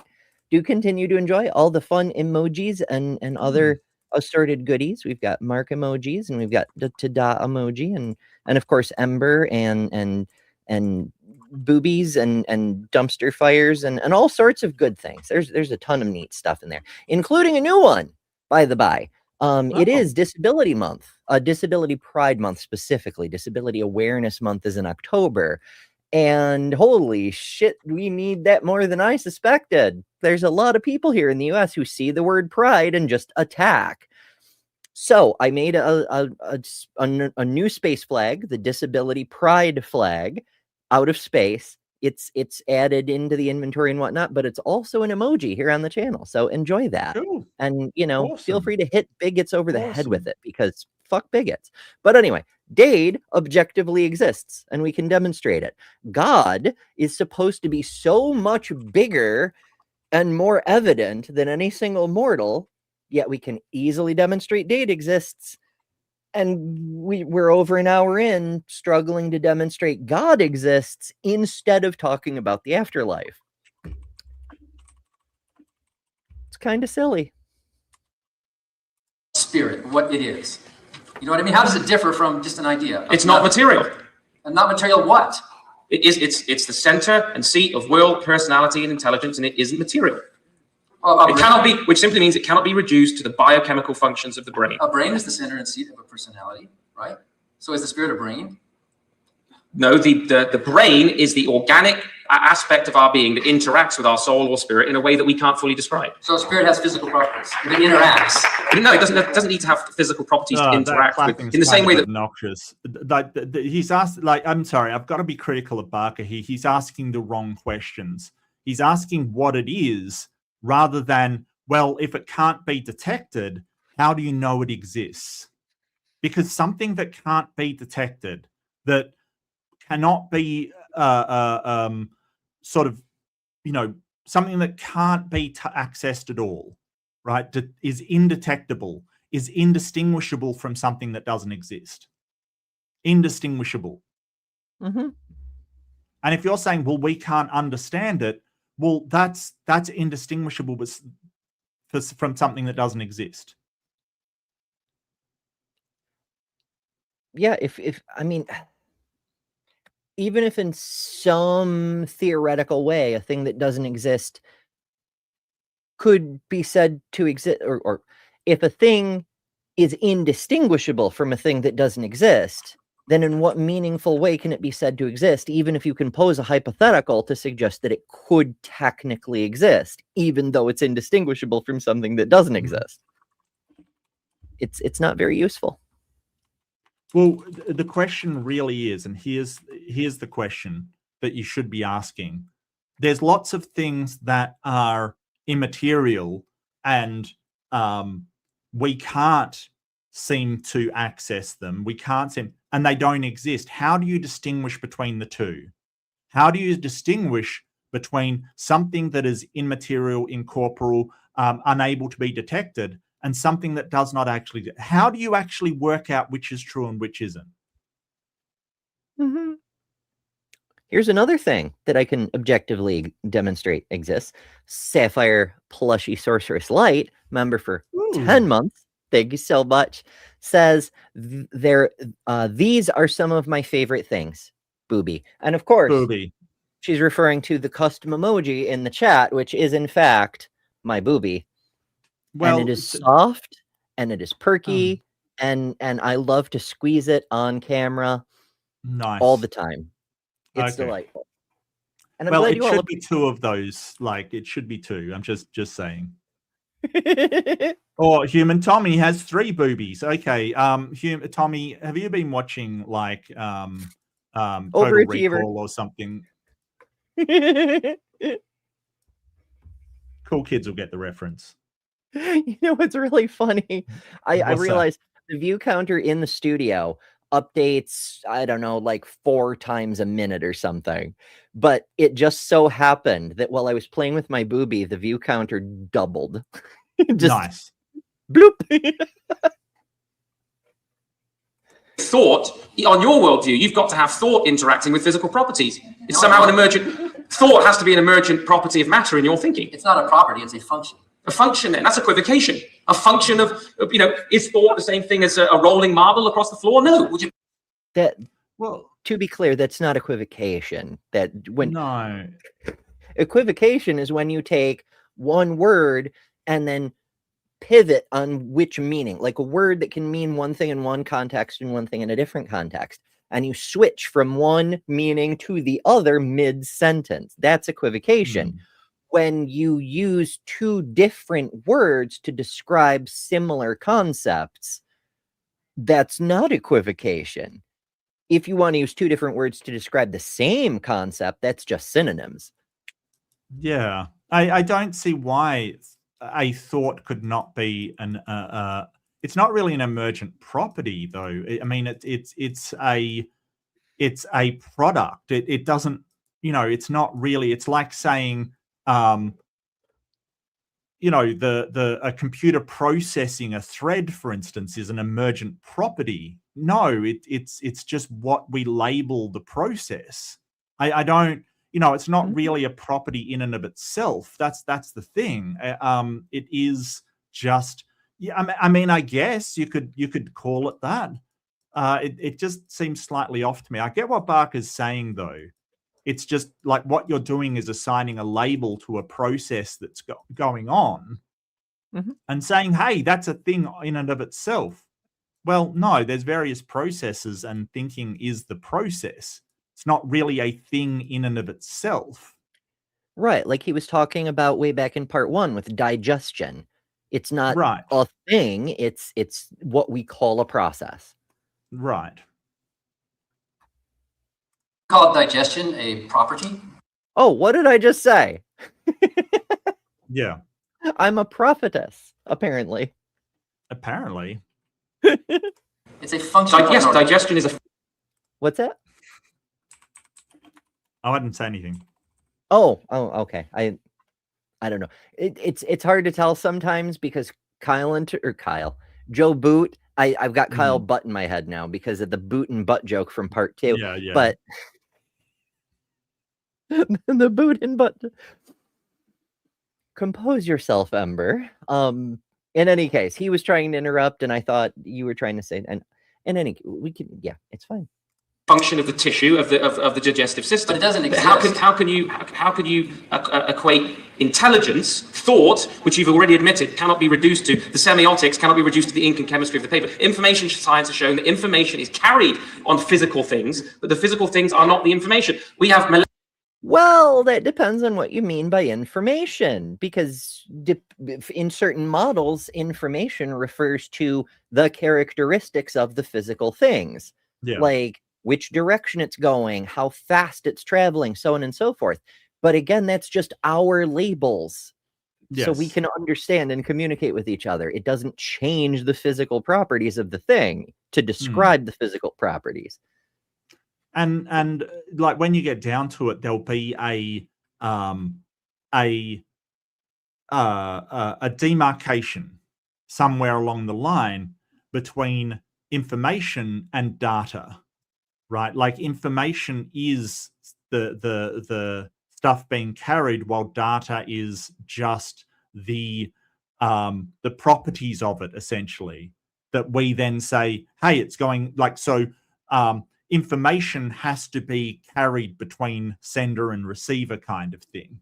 Whereas data is just, like you said, the direction or the velocity or the vector of it kind of thing. Like we take that information from the physical properties, but it is not technically information because it is not data that is intended to be carried to some sort of receiver. And there's sort of a when you get into the real fine arguments of this stuff, like there's a big difference between the two. But people even in the field of sort of data theory and information theory, they will they will disagree on where that line rests, right? Like it's not this, oh, well, everything is this. No, that is not, it's not black and white like that, right? It's not.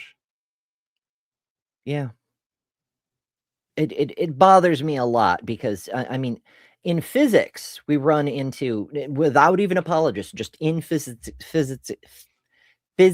itself, people who keep trying to do reification fallacies with things. They're like, oh, well, information, it's a kind of energy, and therefore it has a mass equivalent. And so the more energy you have, it'll alter space-time in some way. And I'm like, why though?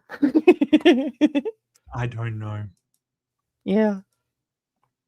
Molecular messages born on the backs of molecules, but the molecules are not the message. I think we've reached the point of redundancy. Yeah. So in other words, we don't have a definition of spirits.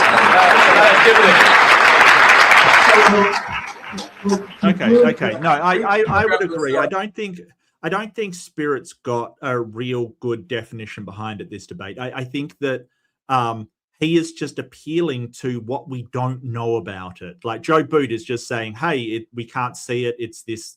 He uses the term energy, but I think he is piggybacking on unseen forces in physics, right? Like, so if you have potential energy and some kind of wind up to throw, oh, you can't see it, you can't do this, you can't do that. Yeah, but you can measure it, right? Like it's not the same thing, obviously, because we can't put a potentiometer or something on this thing and measure it. Like, so it's not the same thing. So, you know, just sort of saying, hey, it's energy doesn't explain it. Just appealing to its lack of sort of, you know, ways we can confirm it isn't defining it. It's just sort of, oh, but it's like energy, but it's different because you can't see it, you can't feel it, you can't investigate it at all. It's just this soul. It's not able to be understood. Okay, how do you know it exists? Magic. Well, I disagree with Dan Barker that he said, oh, we don't have a definition for this thing. I would disagree. It's a really bad definition, an incredibly vague definition, but it is a definition, right? Like I would disagree. I think that dark matter, for instance, has an incredibly vague definition, right? A very bad definition. And physicists will be the first to acknowledge, yeah, it's a bad definition. We need to know more about it before we can define it any further. And it's a problem, right? Like they're not saying, hey, this definition covers all of it. You know, you should now understand what it is. It's sort of, they go, no, we're aware that is not a good definition for what it is. It's a placeholder until we find out what the hell is going on, basically. But Joe Boot is like, well, this is what it is. It's now been defined, and sort of saying, hey, that's, you know, we can now never investigate it, and we just have to take it on faith that it exists. Why? If I was a theist and I believed in a soul, I would want to find a way to measure that or show that it actually exists in some way. It's really weird to me the way that they claim that there is this immaterial thing and then throw their hands up and say, well, you'll never know because it's untouchable by anything, and you know you won't be able to find it at all. Okay, yeah, so how do you know what it is? That's one of the reasons that in some ways presuppositionalism is inevitable, because there are certain presuppositions baked into theism, like a soul. Like often what you'll get is something along the lines of Aristotle's argument, which is it's the thing that makes you alive. It's the property of life. Or the ancient Hebrew idea, which is the breath of life, the ability to breathe or to respirate, if you want to be inclusive of plants and so forth like that. It's carrying out biological living processes. But does that mean there's a soul? Does that mean there's a spirit? Does it mean anything else sharing the same properties also has a soul or a spirit? because the ideas are just attached. They're just assumed, but they're not Yeah. demonstrably linked. And one of them we don't even know for sure exists. So they presuppose it. And so for them, the fact that you are alive and breathing, so whichever definition you want to use, demonstrates the soul is real, but only if you make that presupposition at the very beginning. Right. And so they don't know how to argue it. But some people have seen those presuppositions, and there's a few others like them floating around the various religions, but they see those and they go, what if we just also presuppose a few other things? Then we just win every argument by declaring we won before we start. Yeah. And here's the thing, it's sort of they presuppose the God and stuff, but he, like Joe Boot's trying to make it, well, your worldview is the material world, my worldview is the spiritual world, kind of thing. It just matters, like, if whether or not my definition of the soul just depends on whether, you know, you are coming from a different worldview, whether it's satisfactory. But I would argue that you agree, and Barker pointed this out before, that you agree that the physical exists. You're the one proposing something extra. How do you show that to be true? Right. And so I think, you know, I'm criticizing Barker. I think he did a really good job in framing the burden of proof, because you've got to with presups. They will always try to shift the burden of, like, show me the soul isn't real kind of deal. Yeah. You know, and he seems to be attacking sort of science, but, you know, we can show these things to be true. He should be going more for methodology. How do you know that it is true? Can you justify it? Now, asking for justification from a presup is often a dodgy proposition, because the whole idea of presuppositions is they don't require justification, right? If you presuppose something, you are basically saying, well, I'm going to believe it with no justification, right? Like that is basically it. But, you know, when somebody can't justify a belief in something that a lot of people doubt, then, you know, there is this, well, you know, why should you believe it if you can't justify it? There's definitely that angle you can bring up.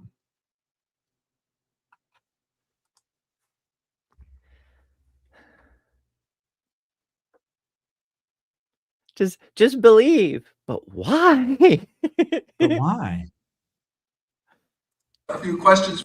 Okay, random tangent. We watched Terminator 2 because it's one of the best movies of all time. Yeah, it's a good film. Obviously. Yeah. My son had never actually seen it. He's seen memes and things. He understands the basic story, but he's never seen Terminator 2, and it happens to be free on YouTube, so we watched Terminator 2 today. And oh shit, what was it that just brought that up? It escaped on me. Maybe it'll come back later. But now you already know we watched Terminator 2 today. It's a really good movie. Terminator 2 definitely showed the value of practical effects. Some of those like, yeah, the morphing and stuff like that were really cutting edge technology. It still holds up. That's the wildest thing, right? Like all of the technology they used for the liquid metal Terminator still holds up today. It's pretty good considering when it was made. But it, you know, what got me, like, when I watched it, it's one of my wife's favorite movies, and rightfully so. But what got me when we last watched it, it was years ago, but I thought, man, the practical effects are really good, like really good. And really it's sort of, you know, they used the bare minimum of CG because it was so expensive and so hard to do at the time. And that really made the movie that was mostly practical with a bit of CG thrown in where they had to. And I think that made all the difference. You know, I really do. The practical effects were fantastic. Absolutely. So much of that stuff. But what was really standing out to me today was on rewatch some of the cultural commentary that isn't like explicitly neon flagged, but is definitely there. You know, like one thing just off the top of my head is during Sarah Connor's speech about how it's always men who make the weapons, who want to destroy the world. It's the H-bomb, it's the conquest, it's the mustard gas, it's all Have the you things. met Margaret Thatcher? Right. But the thing that Yeah. stood out to me is that while the perspective is valid, applied to history, in that specific instance, she's the aggressor who came there to kill an innocent man, you know? Innocent, maybe. Innocent is a bit of a...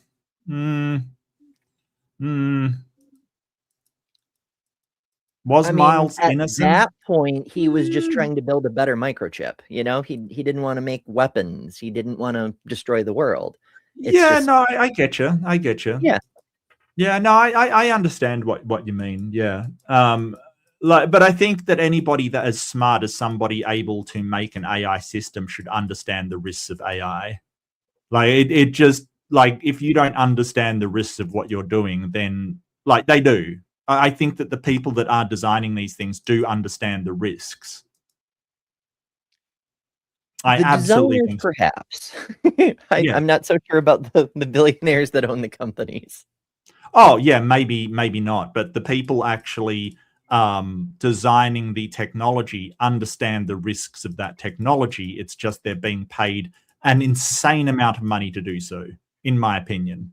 Like if you are working to program a neural network system, you absolutely understand like that there is a risk involved. Like, you know, and if you are involved in the AI industry and you haven't seen the insane amount of AIs that have lost their minds and become basically homicidal maniacs, you know, like, what are you doing? What is happening here? Like, you're not paying attention to your own field. I don't understand why you'd be unaware of that.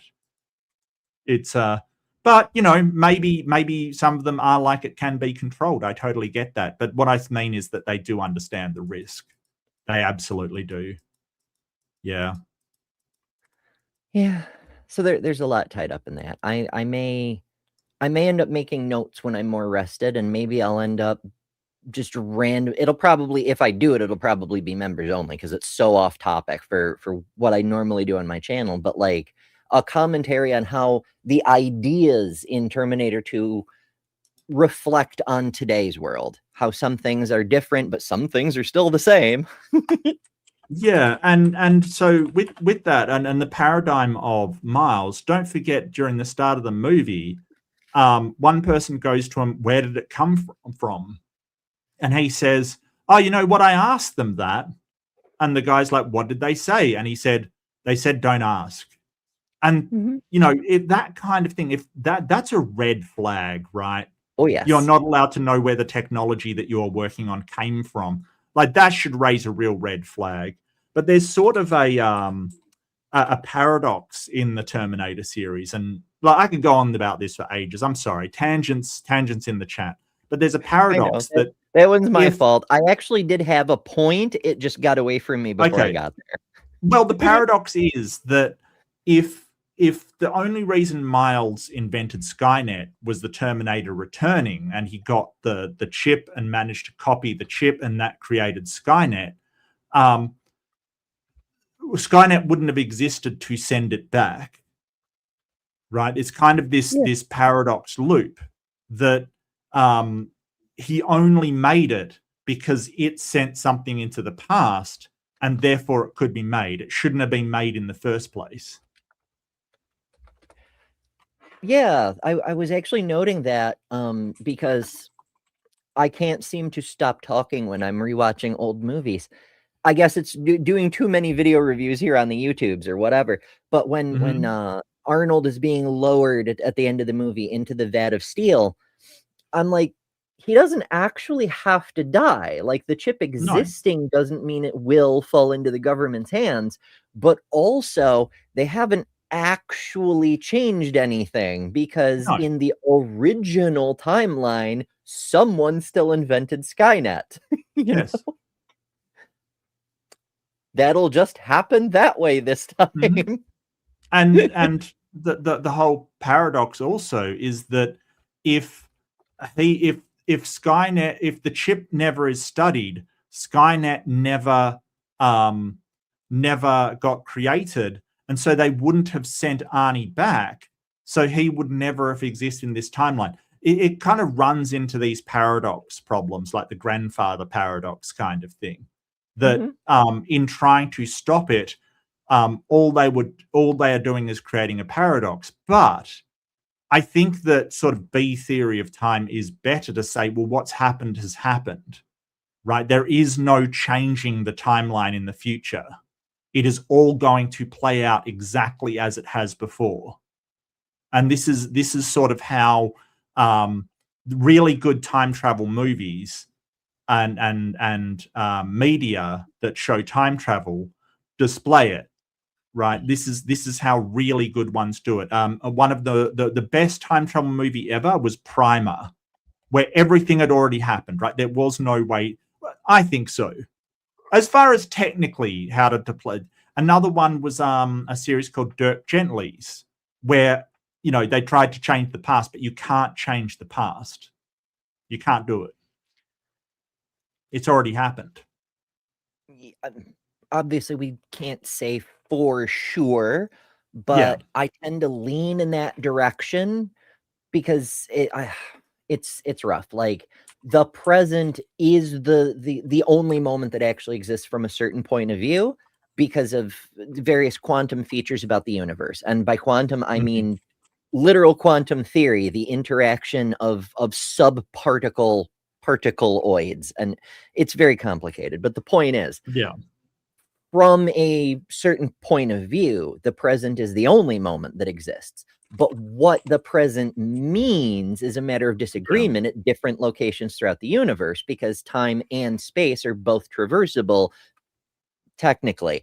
But as to time, from any objective perspective, all of time has already happened. And even though you're riding the experiential wave of the present, it has already happened. And so you can't change the present because it has already happened any more than you can change the past because it has already happened. Because they're both equally the past. You're watching in a way, it sort of is like watching your life flash before your eyes. From your experiential perspective, you have the ability to make choices. But from an objective perspective, the choice is already made. And it's another paradox, basically. And what that one means, when we run into a paradox, it means we don't understand something, or we're looking at a situation from the wrong perspective. It shows us that we got an assumption wrong. That's all that means. But this particular paradox, it's one of those where we need another piece of information in order to adjust our view and bring things into focus. But it's fun to kind of explore the implications. Yeah. And I mean, I love time travel media. I absolutely love it. Even if it's bad, the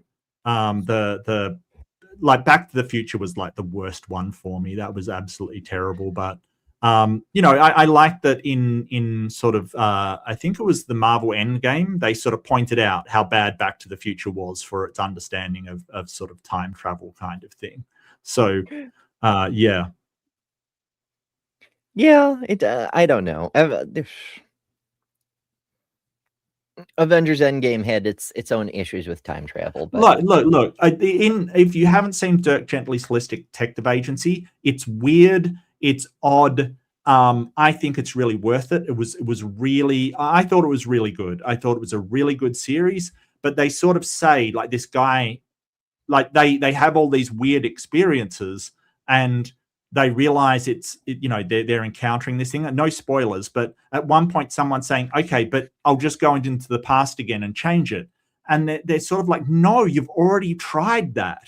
Like, you've been trying. That's what we've been seeing. You can't. Like, it has already happened. It's pointless to do it, because if you did that and it worked, we wouldn't be here right now. And I thought that was absolutely brilliant. It's like, that's exactly what you tried, and we're still standing here. That raises a lot. I mean, we'd need to experiment, but like, Yeah, it makes me think of an old Star Trek The Next Generation episode where they got caught in a time loop. That's where I was going. Time loop. Was that the There's, the ending one? The final one of Next Generation, Next Gen? Because that was a great episode. Different. That was a fantastic episode. It really, really was. But this is one where they were playing poker and the Enterprise explodes. And then the time loop restarts. And like a Groundhog Day Day change kind of anything thing? Because every time it explodes, there's nothing they can do to tell their past selves what they learned so that they have a chance to break out of the time loop. Until finally something tachyons and Data sends a signal back to himself and whatever. And the point is, sometimes when you're in a time loop, it isn't 100% chance. This is the beauty of humanity, at least in this hypothetical version of how time works. Yeah. Just because you will do the same thing in a given situation 99,999 times out of 100,000, inevitably you'll hit that 100,000th time and you'll do something different, even given the exact same set of stimuli, because there is that chaotic element within human cognition. And because there's always a chance you could do something a different way, a quantum effect, you might even say, inevitably you will change the time loop. And so you can't actually get permanently stuck in one of these things. There's a whole I think it's a short story actually, because it's like, I don't know, 5 hours long, whatever, right, where a scientist deliberately triggers this. He creates a time traveling football and sets it with an impossible paradox and then sends it like back in time so that it exists at the same time. It's a whole complicated thing. But the point is the time jumps can't stop until it reaches some way to resolve the paradox. So effectively, he's selecting for a different present where that specific impossible condition obtains. And it keeps changing reality around him effectively. Yeah, okay. Interesting. It's kind of terrifying because he ends up first he deletes his wife from existence and then he deletes himself, but the person who replaced his wife working in the lab was still there and knew what was going on because there's a continuum of events. Interesting. It's weird. It's a brilliant story. I think it's shoot, what's the fella's name? My brain is just not working optimally today. That's it's okay. It's the same guy who wrote the Bobaverse books. Raymond something. It's not super important. But as far as time loop instantiation, there's an audio drama called Ars Paradoxica. It was like the highest rated podcast ever for like 5 years or some shit like that. In any case, it's about time travel, and there's one point where they end up in a time loop. And there's a person who gets killed by a bullet that's fired 7 days later by his angry widow trying to take revenge on the person she thinks killed her husband. And it turns out the bullet gets sucked into the time machine, spit out a week earlier, and she's the one who killed her husband. And she can't stop it because it happened 7 days after the fact, and it's caused by the death of her husband. How did that loop get started? They actually explain it in the initial loop, because another facet of this particular story is the director of the time travel agency, the secret government organization. Of course, there's a secret government organization. He keeps sending tapes into the past so that when changes happen, his past self will know what the alternate timeline, what happened on it. So he keeps track of all the different timelines, at least for a while. He starts to develop time travel sickness, but that's a different subplot. The point is, because of those tapes, we, the listeners, are able to find out that on the original timeline, the chief of security looked into the background of the guy who got shot and found out that he was actually a secret agent of some kind. His history stopped 4 years before the project started. It was all fabricated beyond that point. And so he assumed he was a Russian agent and shot him, except the bullet vanished because time machine. Wow. Okay. Yeah. Interesting. I love time travel stories. Yeah, same here. Same here. Well, do you want to get back to the debate? I think that was a pretty damn big tangent, to be honest with you. But I do, yeah. I was worried there wouldn't be enough content, like enough for us to review to fill an episode. And now I'm worried about it actually finishing so we can do a fresh debate at your place next time. From the audience, let me begin with, I've got one written question here for each of our speakers. So beginning with Reverend Boot. Reverend Boot, is the afterlife existing only in what is referred to as heaven, or do you believe that the afterlife can be here on earth? Yes. Yeah. The Christian concept of the afterlife is that it is not simply the nebulous idea of heaven. Christian doctrine is not that we are disembodied spirits with numbers floating around playing harps and sitting on clouds. The Christian doctrine of the afterlife is that there is a new heavens and a new earth, which has a new moral quality. Jesus, we haven't had time to discuss or debate the issue of the resurrection of Christ, but Jesus' resurrection, physical resurrection. They didn't discuss much about it, like they really didn't discuss anything about the afterlife. It was all metaphysics. Mm-hmm. I don't think it came up at all, honestly. Was actually very important in terms of the Christian worldview. That is, why wouldn't it not have been sufficient just for Christians to say, or for Christ to have been raised spiritually, to have had no corporeal, physical resurrection? It was important because human beings are a unity. Christianity doesn't have a radical dualism. It says there's this spirit here, material here, and they are divergent. No, that's why there is the resurrection of the body at the judgment. So there is an ongoing unity of body and soul in the afterlife. That is the full Christian conception. And the afterlife is actually a corporeal existence on a new earth, not simply a ethereal existence. So this gets weirder and weirder, because then you're saying, hey, your body somehow gets transported up to meet you? Like, what? Is it like a baggage train at an airport? Like, you're just like, oh, yeah, I recognize the bald head on that one. That one's mine. Like, I gotcha. What are we talking about here? Like, seriously, wow. And look, there's questions, right? If you were born with, like, you were born with a deformity and you're missing an arm or something, right? Do you get that when the bodily resurrection happens? Or is that the way you were born, so when your body resurrects, you still don't have an arm? I have questions, right? Like, do I get a full head of hair, or am I bald in heaven? I want to know. You'll be a more perfect reflection of God's image. All you white folks will look the same.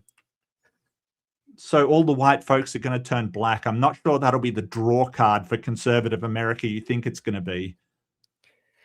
Who is to say? Or at least brown. At least brown. Meaning, maybe we'll all be purple. I don't know. It'll be because I know for a fact that the goddess is brown. A black woman. I know that for a fact. She's told me many times. Absolutely. Mm-hmm. It's undeniable. But yeah, that was the aha moment I was having. Was a very similar thought. Is if they not all of them, but like Joe Boot's flavor of Christianity, if they believe that the soul manifests the physical body around it, so that if you're missing an arm, it's not because you lost your arm in an accident or you were born that way or whatever. It's because your soul is defective and isn't manifesting a physical arm. Okay. Or something. But also you're made perfectly, but also your foreskin has to be removed. Oh, yeah. I forgot about that. Yeah.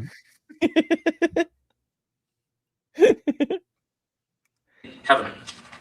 I'm just answering the question. I'm just by answering doctrinally as related to the question. Okay. I think it's a poor next question. for- I think it's a poor question. I think that do you believe this is not the question, right? Because he's not claiming just to believe it. He's claiming to know this stuff. The question is, how do you know this? And I don't think that's been addressed. He's just sort of said, hey, it's in the Bible. Great. How do you know that's true? There's a lot of things and a lot of books, some of which are older than the Bible. How do you know it's true? My goodness. Ryan was in here earlier for those of you joining us later, and Ryan collects Ugaritic texts apparently. I truly don't know how, but her knowledge is next to encyclopedic about them, and but there's so much in them that the Bible clearly parallels, even though they precede the Bible by centuries.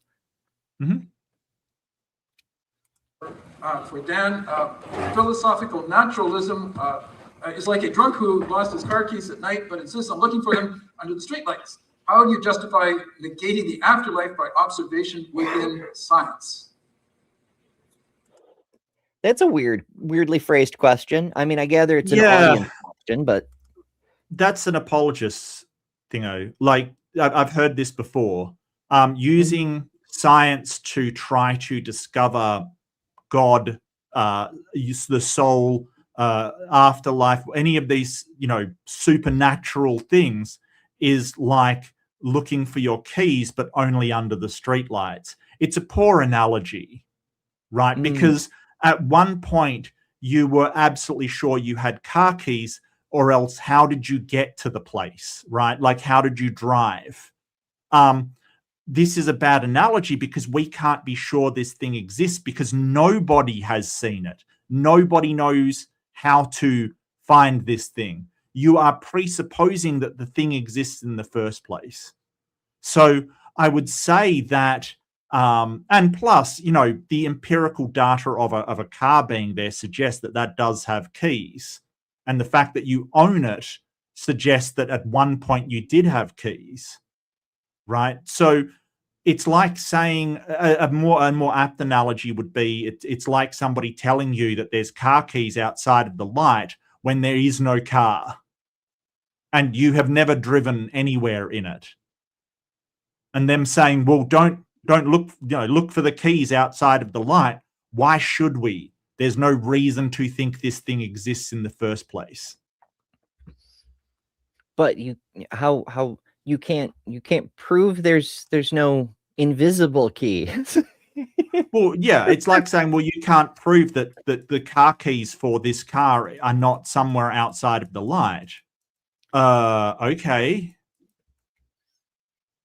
Does that mean you should look for it assuming that it's true? No, of course not. Yeah. Not just on your But if it's outside the light, we can't find them, so why tell you what. Flashlights exist. Well, flashlights exist, sure, but you've claimed to have found them. Why don't you bring them into the light so I can see them too? That would be handy, yes. You just got to trust me, bro. Otherwise, if you don't trust me, I'm going to light you on fire and burn you for eternity. But he loves you. But he loves you. And he needs money. Rip Carlin. How do I, what? Read that last part. I think that the question is, if I can interpret it. I'll just say it again. Okay, well, the first, how do you justify negating the afterlife with scientific reasoning? If the implications that maybe it's outside of science. Well, if it's outside of science, Joe is right. We have no debate. You can just believe it.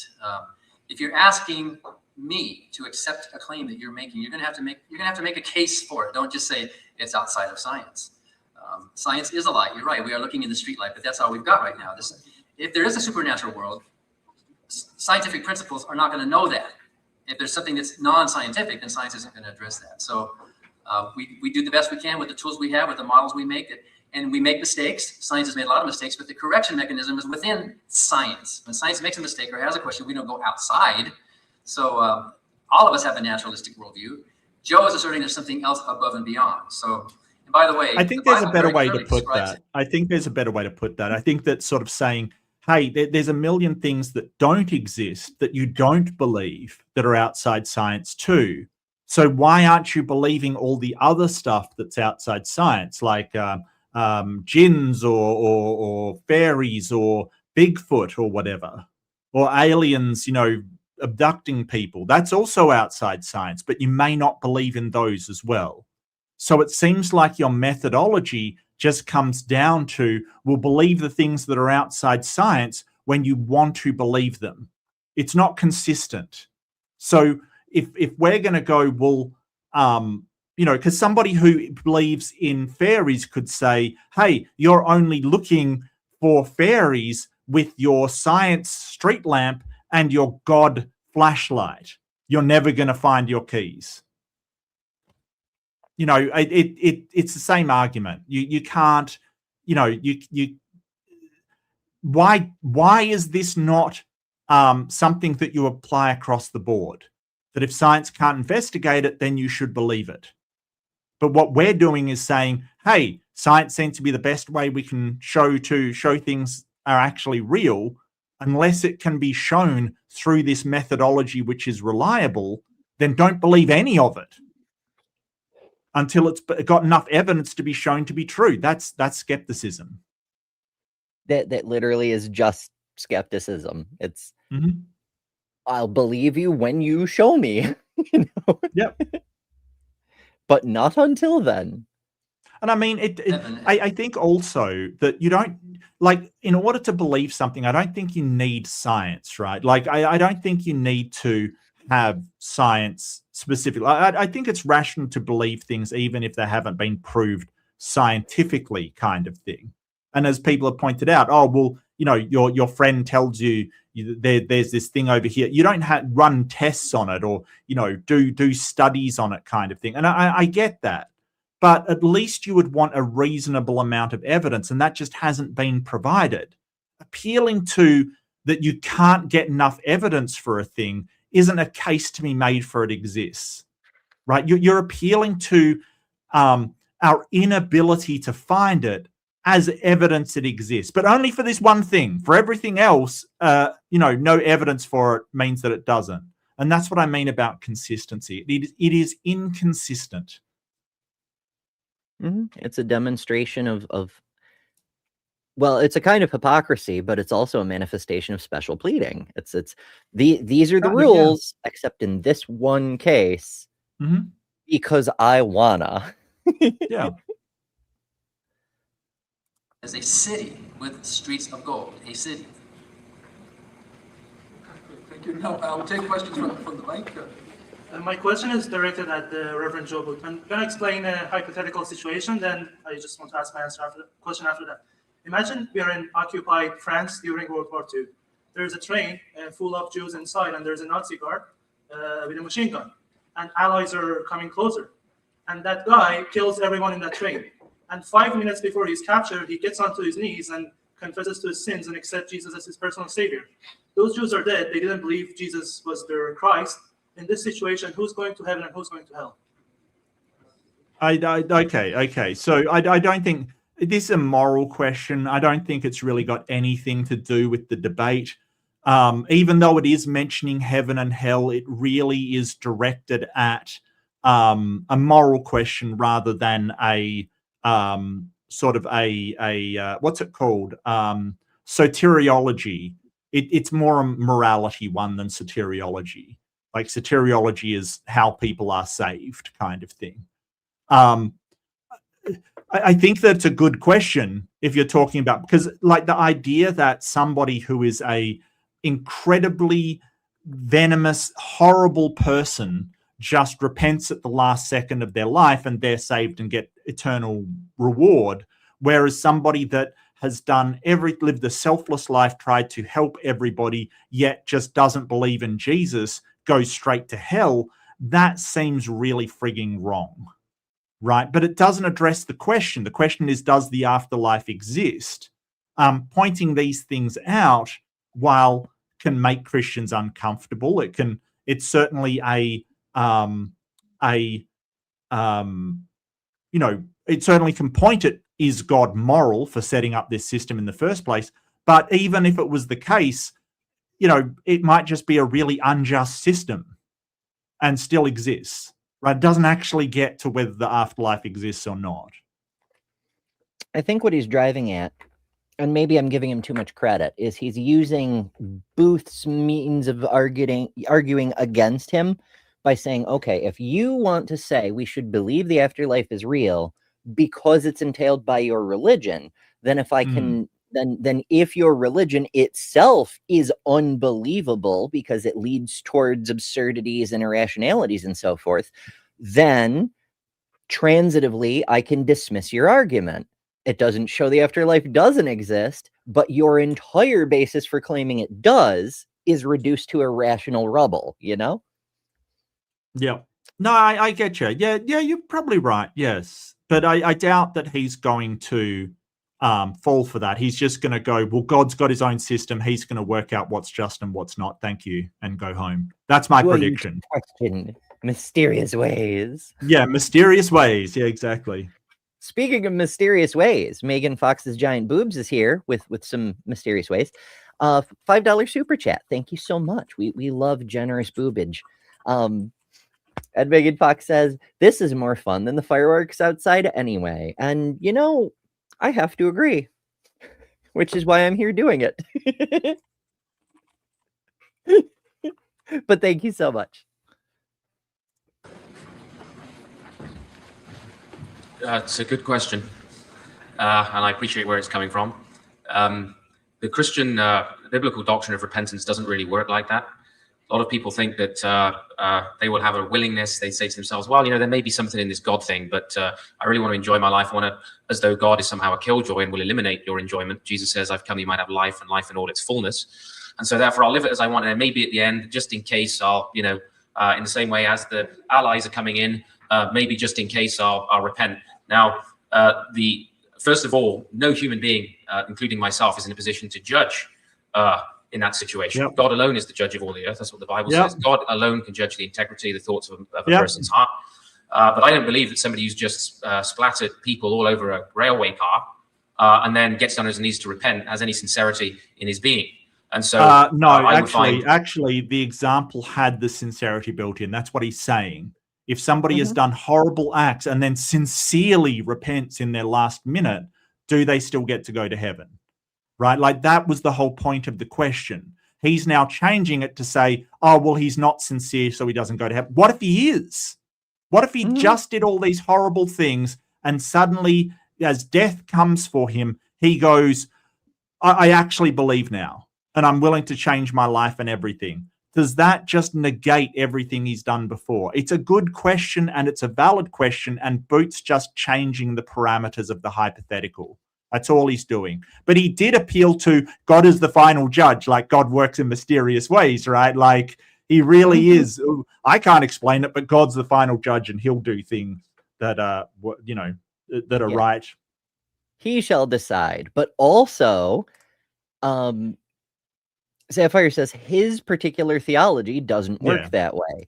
Yeah. And I don't know if that's specifically in reference to that or I'm just seeing it late, because there's always a delay between when you in chat see us and when the chats come back into the studio and so on and so forth. But this is one of the areas where Christians disagree. There's a lot of Christians running around who have scriptures they cite that say, no, actually, we're commanded to judge, you know, and others that are like, Jesus literally said, do not judge.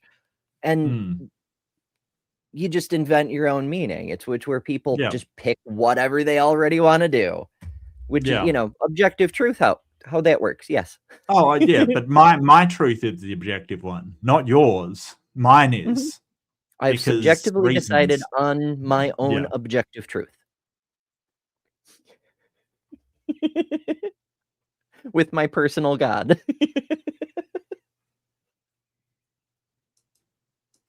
I just keep imagining like a little angry God figure floating just above and slightly off to the side. Yeah, like a Funko Pop kind of thing. Yeah. Funko Pop Yahweh. Oh no. with real anger the issues. That I don't know if Dark Matter 2525 has merch, but his Yahweh and Jeffrey would make fantastic Funko Pops. Yeah. Not so much Jesus. He's already kind of, it's not important. Mhm. idea of such a repentance and turning to be hollow. When Jesus went to the house of Zacchaeus, who was a tax collector, Zacchaeus' response, who had actually over-collected, his response was to restore 4 times as much. The marks of repentance of a changed heart are manifest in our actions. So, but God alone can judge the secrets of a person's heart, which is why the Bible says it's given for a person once to die, and after that, the judgment. God alone is able to judge the secrets of the heart. Yeah, told you.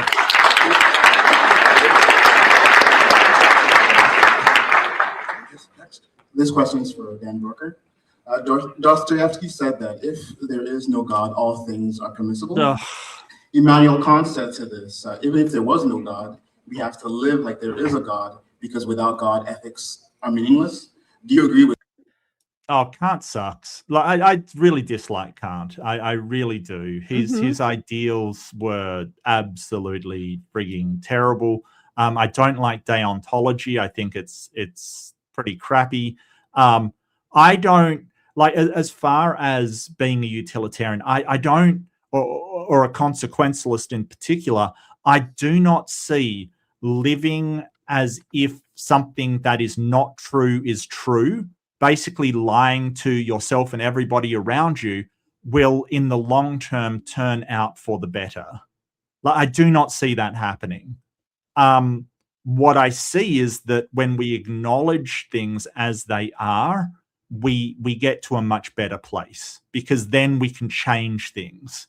It's like saying, hey, there's a problem out there, but I'm just going to pretend that a God solves it all because it makes me feel better. Or, society will go better. Well, you'll never fix the problem, will you? All you'll do is just deny that it exists. The first step to fixing any problem is just acknowledging that it exists, not lying about reality so that, you can get along. It's so wild to me that this is sort of, the Kant's thing is, well, society needs a God. Why?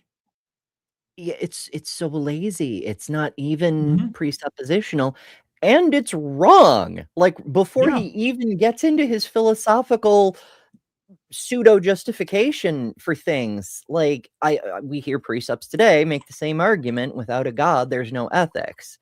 Except the fact ethics exists is a demonstration that a God, in the way that it's commonly described by these types of theists, is impossible. Ethics existing renders the God concept, as it's proposed by this flavor of theist, an incoherent concept.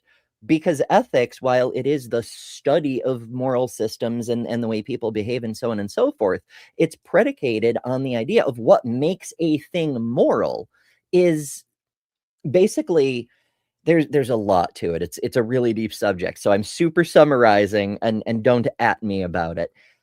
It's the customs and traditions of a people. It's what makes us us and different from them when it comes to terms of behavior and laws, the way we do things, what it means to have, the American way of life or the Greek way of life or whatever the case may be. That's where ethics comes from. And a thing is ethical when it's in compliance with the culture the idea comes from. The fact there are multiple different cultures that all believe mutually exclusive things precludes there being a single God that is the source of all of these, unless he's deliberately trying to cause confusion, I suppose. We all know God isn't the author of confusion. Even though he deliberately confused everybody during the Tower of Babel incident. But he's not the author of confusion. Sort that paradox out. So sort that contradiction out if you can. Yep, never think it.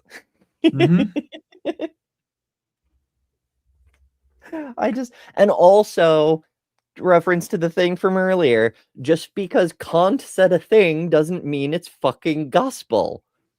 We don't even Well, consider the gospel to be gospel. Tommy's sort of saying we have no idea who goes to heaven, but we'll tell you how to get there when we evangelize anyway. That's a good point, but I think it's more I think it's more an appeal to wishful thinking. Like, you want there to be justice, just take my word for it, God will sort out the justice however you think that should be.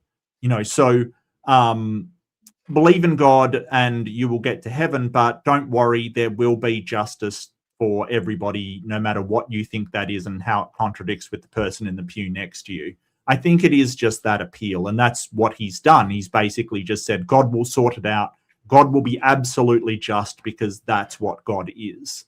It's sort of we all want there to be justice and fairness due to that innate sense of reciprocity that, hey, if they do this thing, there should be the same consequence for this person. If somebody has wronged somebody, there should be something to even that scale. That is just an innate sense in a lot of different animals, a lot of different mammals.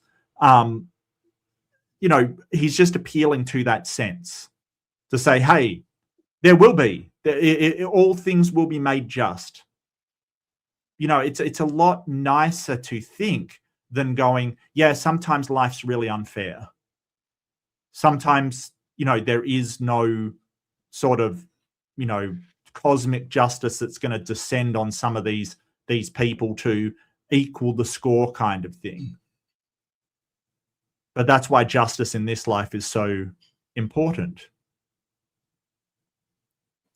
Yeah, that's why we care. That's why we make our own concepts of justice and our own systems to try to make the world more just, because nature, reality even, left to its own devices, is apathetic.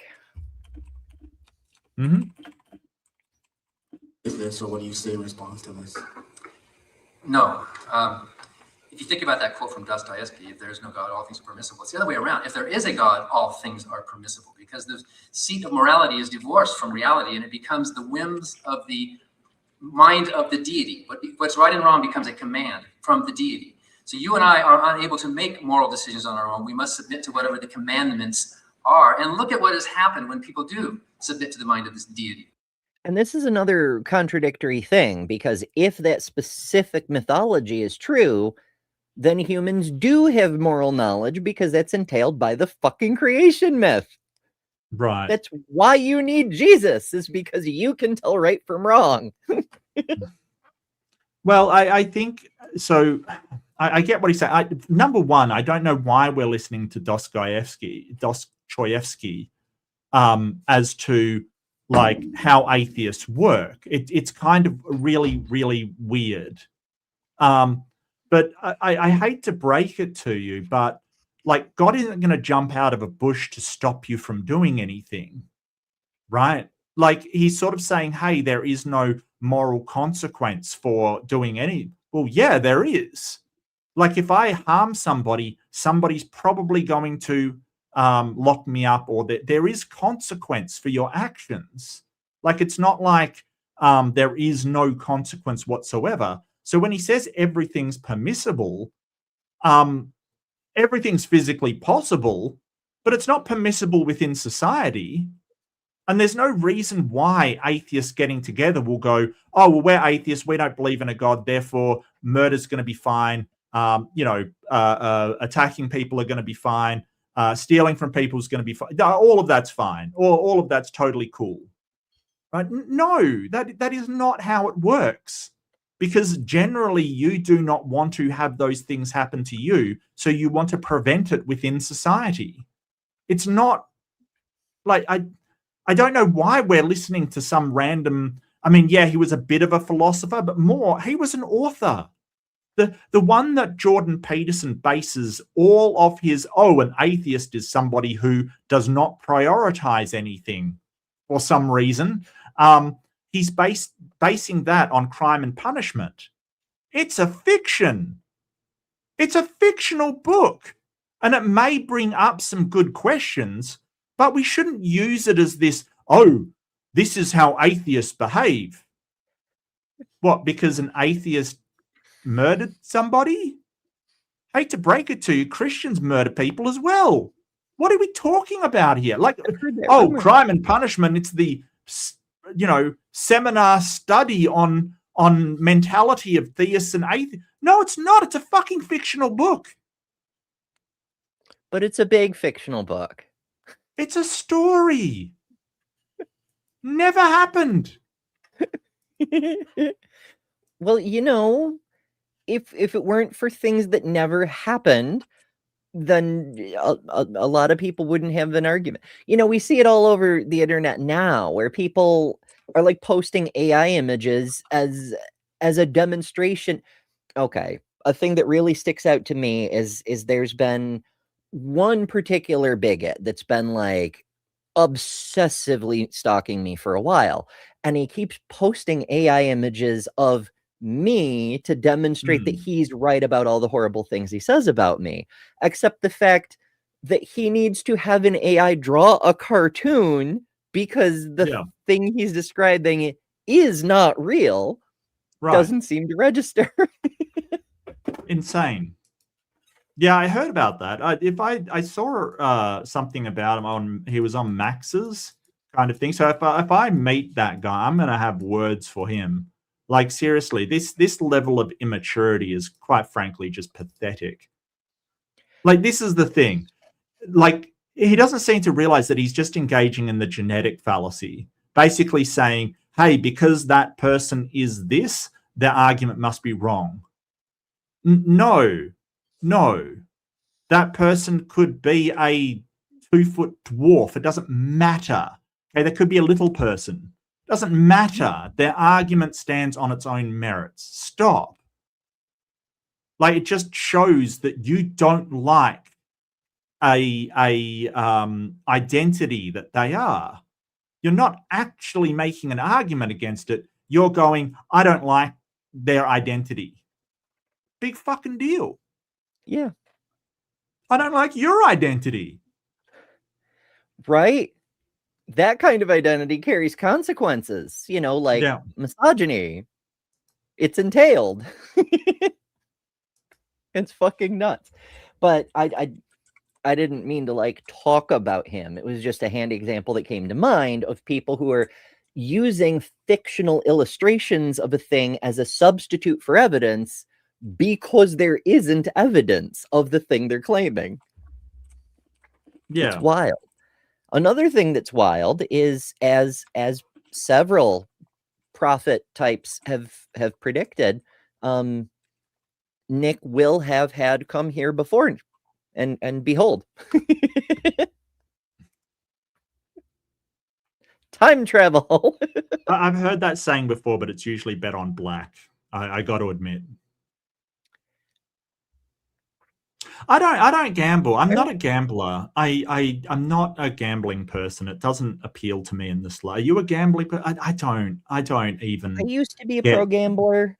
Okay. My spouse at the time was not a fan because even risks with children. Even if you're good at what you do, there is still a lot of risk. And yes, there's a risk with anything you do. But if you like get it hurt at work, for example, there's usually disability insurance at the very least, unless you're a certain kind of person, but that's a whole other thing. With gambling, it's just risk. It's all risk, and you can conceivably make some money, but it's risky and that scares some people. So I stopped doing that. But yeah, I never really cared for roulette. There's like the key to gambling professionally is to reverse the odds gradient. The casino always makes money in the long term because they have a very slight edge in odds, but they do have an edge. As a pro gambler, your job is to reverse that edge. You're not trying to like win every hand or every deal.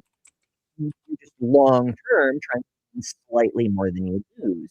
And with roulette, that's very hard to do because you can't ever quite get to a 50% probability of success, because even if you bet on black, it's not 50-50. There's that fucking green 00, Mm-hmm. It's very rude. So yeah, I don't like roulette for that one.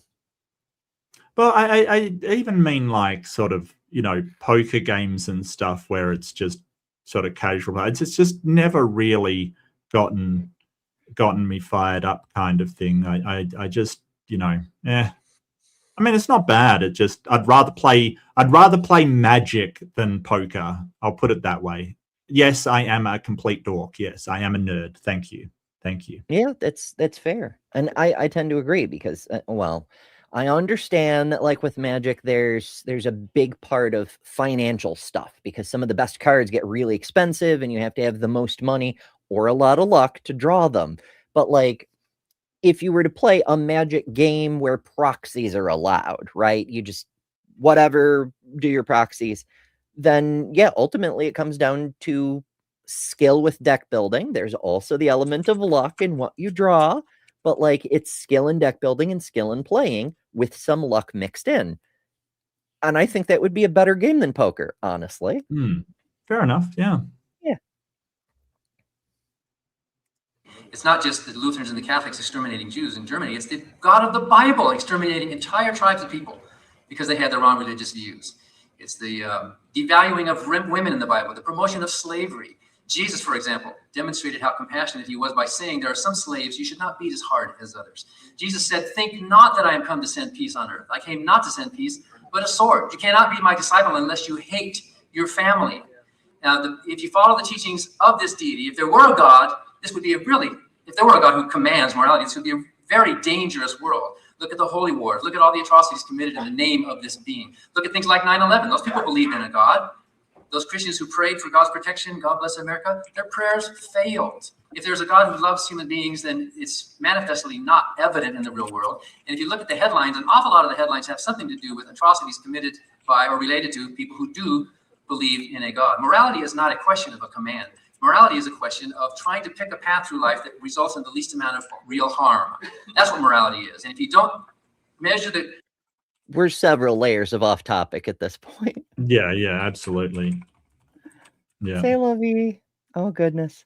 Well, I guess, yeah, you're right. He's making a case that such a system is inherently unjust. And so I guess he's trying to raise that cognitive dissonance that God is just, but if the system of afterlife is unjust, then it can't exist because God is just, right? Like, so I think sort of there is validity to that, yes.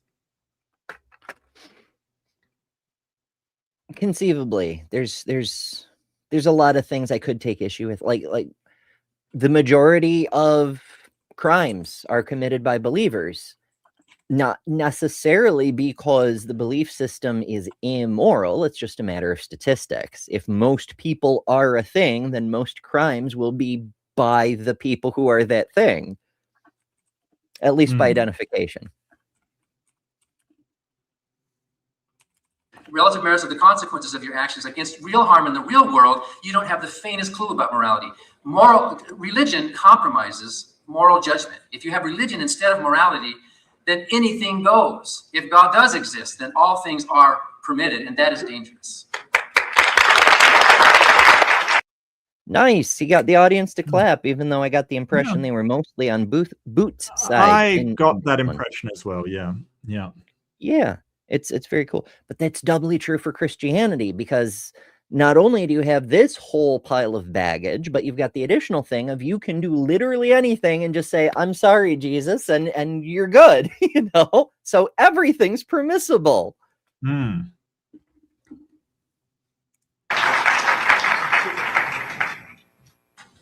water? I don't, I guess. Okay, we'll take a couple more questions. Why does... I guess if it's not a question for him, why bother standing? But like Dan is standing at his podium because a question could be for him. He may have something to say, but Boot is just like, nah. Like he has to keep walking back and forth. Very strange to me. Then we'll, in view of the time, we'll have to draw it to a close. My question is for Joe Boot, but it's contingent on a personal view of yours. Do you believe that humans were divinely created in their present form, or that they had evolved? Oh, I bet it's hang on, pause. We're talking about betting in the side chat. Let's take bets. I think he's a young earth creationist. Just because he's a pre-sup, I think he's a They didn't evolve, they were created. Even if he thinks the earth is old, I think he's a creationist. He thinks they were created, they didn't form by evolution. That's my prediction, based upon his general attitude. Okay. I think he's going to go with something that sounds more sophisticated. He's going to say primates evolved, but humans were lifted up out of primates with that whole in God's image thing. We were created. We were specially created, but we were created out of primate stock. Probably. Maybe. I don't know. Yeah. I could spend an hour answering that question. The answer is, I believe that human beings, neither of those is right. Human beings were not created in exactly their present form, because I believe in the Christian doctrine of the fall, which means that our being has been corrupted. I do not believe that there is sufficient evidence to demonstrate that atoms became antelopes or that fish became philosophers. And neither did Darwin, and many of the modern paleontologists really are struggling to produce the evidence that there is that there has been transition from one basic type to another. So I could The fuck? This was a great question. This was a fantastic question, because it really does. And if they had responses to this, if Dan Barker, I would 100% say respond with, oh, it's funny. You basically will believe in a soul and basically say, oh, there's no evidence for it, but I'm going to believe it anyway. Yet the mountain of evidence for evolution, you're like, no, can't be true. Had not enough evidence. My guy, when you say fish become philosopher, number one, there's no such thing as just a fish, right? That doesn't exist. That's just a label we put on things. Okay, there's no one fish genus or something. It doesn't exist. Okay, what we have are multiple different types of fish. And I keep saying this, including the lobe-finned fish, which is like your goldfish or whatever. They have the fan fins kind of thing, right? I'm using jazz hands, okay, but you just got to imagine fan fins. They've got the little nubs with the fans on them. Those are lobe-finned fish. The other ones like sharks, for instance, or manta rays, those are ray-finned fish. And they are so different that we are closer to genetically to lobe-finned fish than lobe-finned fish are to ray-finned fish. That those two types split so long ago that we have more in common with the lobe-finned fish than those lobe-finned fish do with the ray-finned fish, than with sharks and stuff. Because the split was so long ago. Yet tetrapods, presumably, or we think, came from those lobe-finned fish. So we're closer to those, which is wild. That is so wild. That blew my mind. Absolutely blew my mind. And so, yeah, with that being said, like, so when you say, oh, a fish became a philosopher, well, no, there's a lot of work in between that, but it's not like any fish just did either. It's a long, slow, gradual process. Yeah, that's a deliberate misrepresentation of It's not even a straw man. Like, it's not even wrong. It's like saying a star became a planet when really the star goes supernova and the debris becomes a cloud and the cloud condenses into our sun and the sun's planetary nebula forms into the little, et cetera, et cetera, et cetera. Like, it's a process. It's not the star just bloop, because it's not a Pokemon evolution where the star, I guess, downgrades into a pile of stellar ashes or whatever. It's so dishonest to put it that way. But also, by the law of monophily, we are still fish. So fish are philosophers. We're still apes. We're still mammals. We're still chordates. We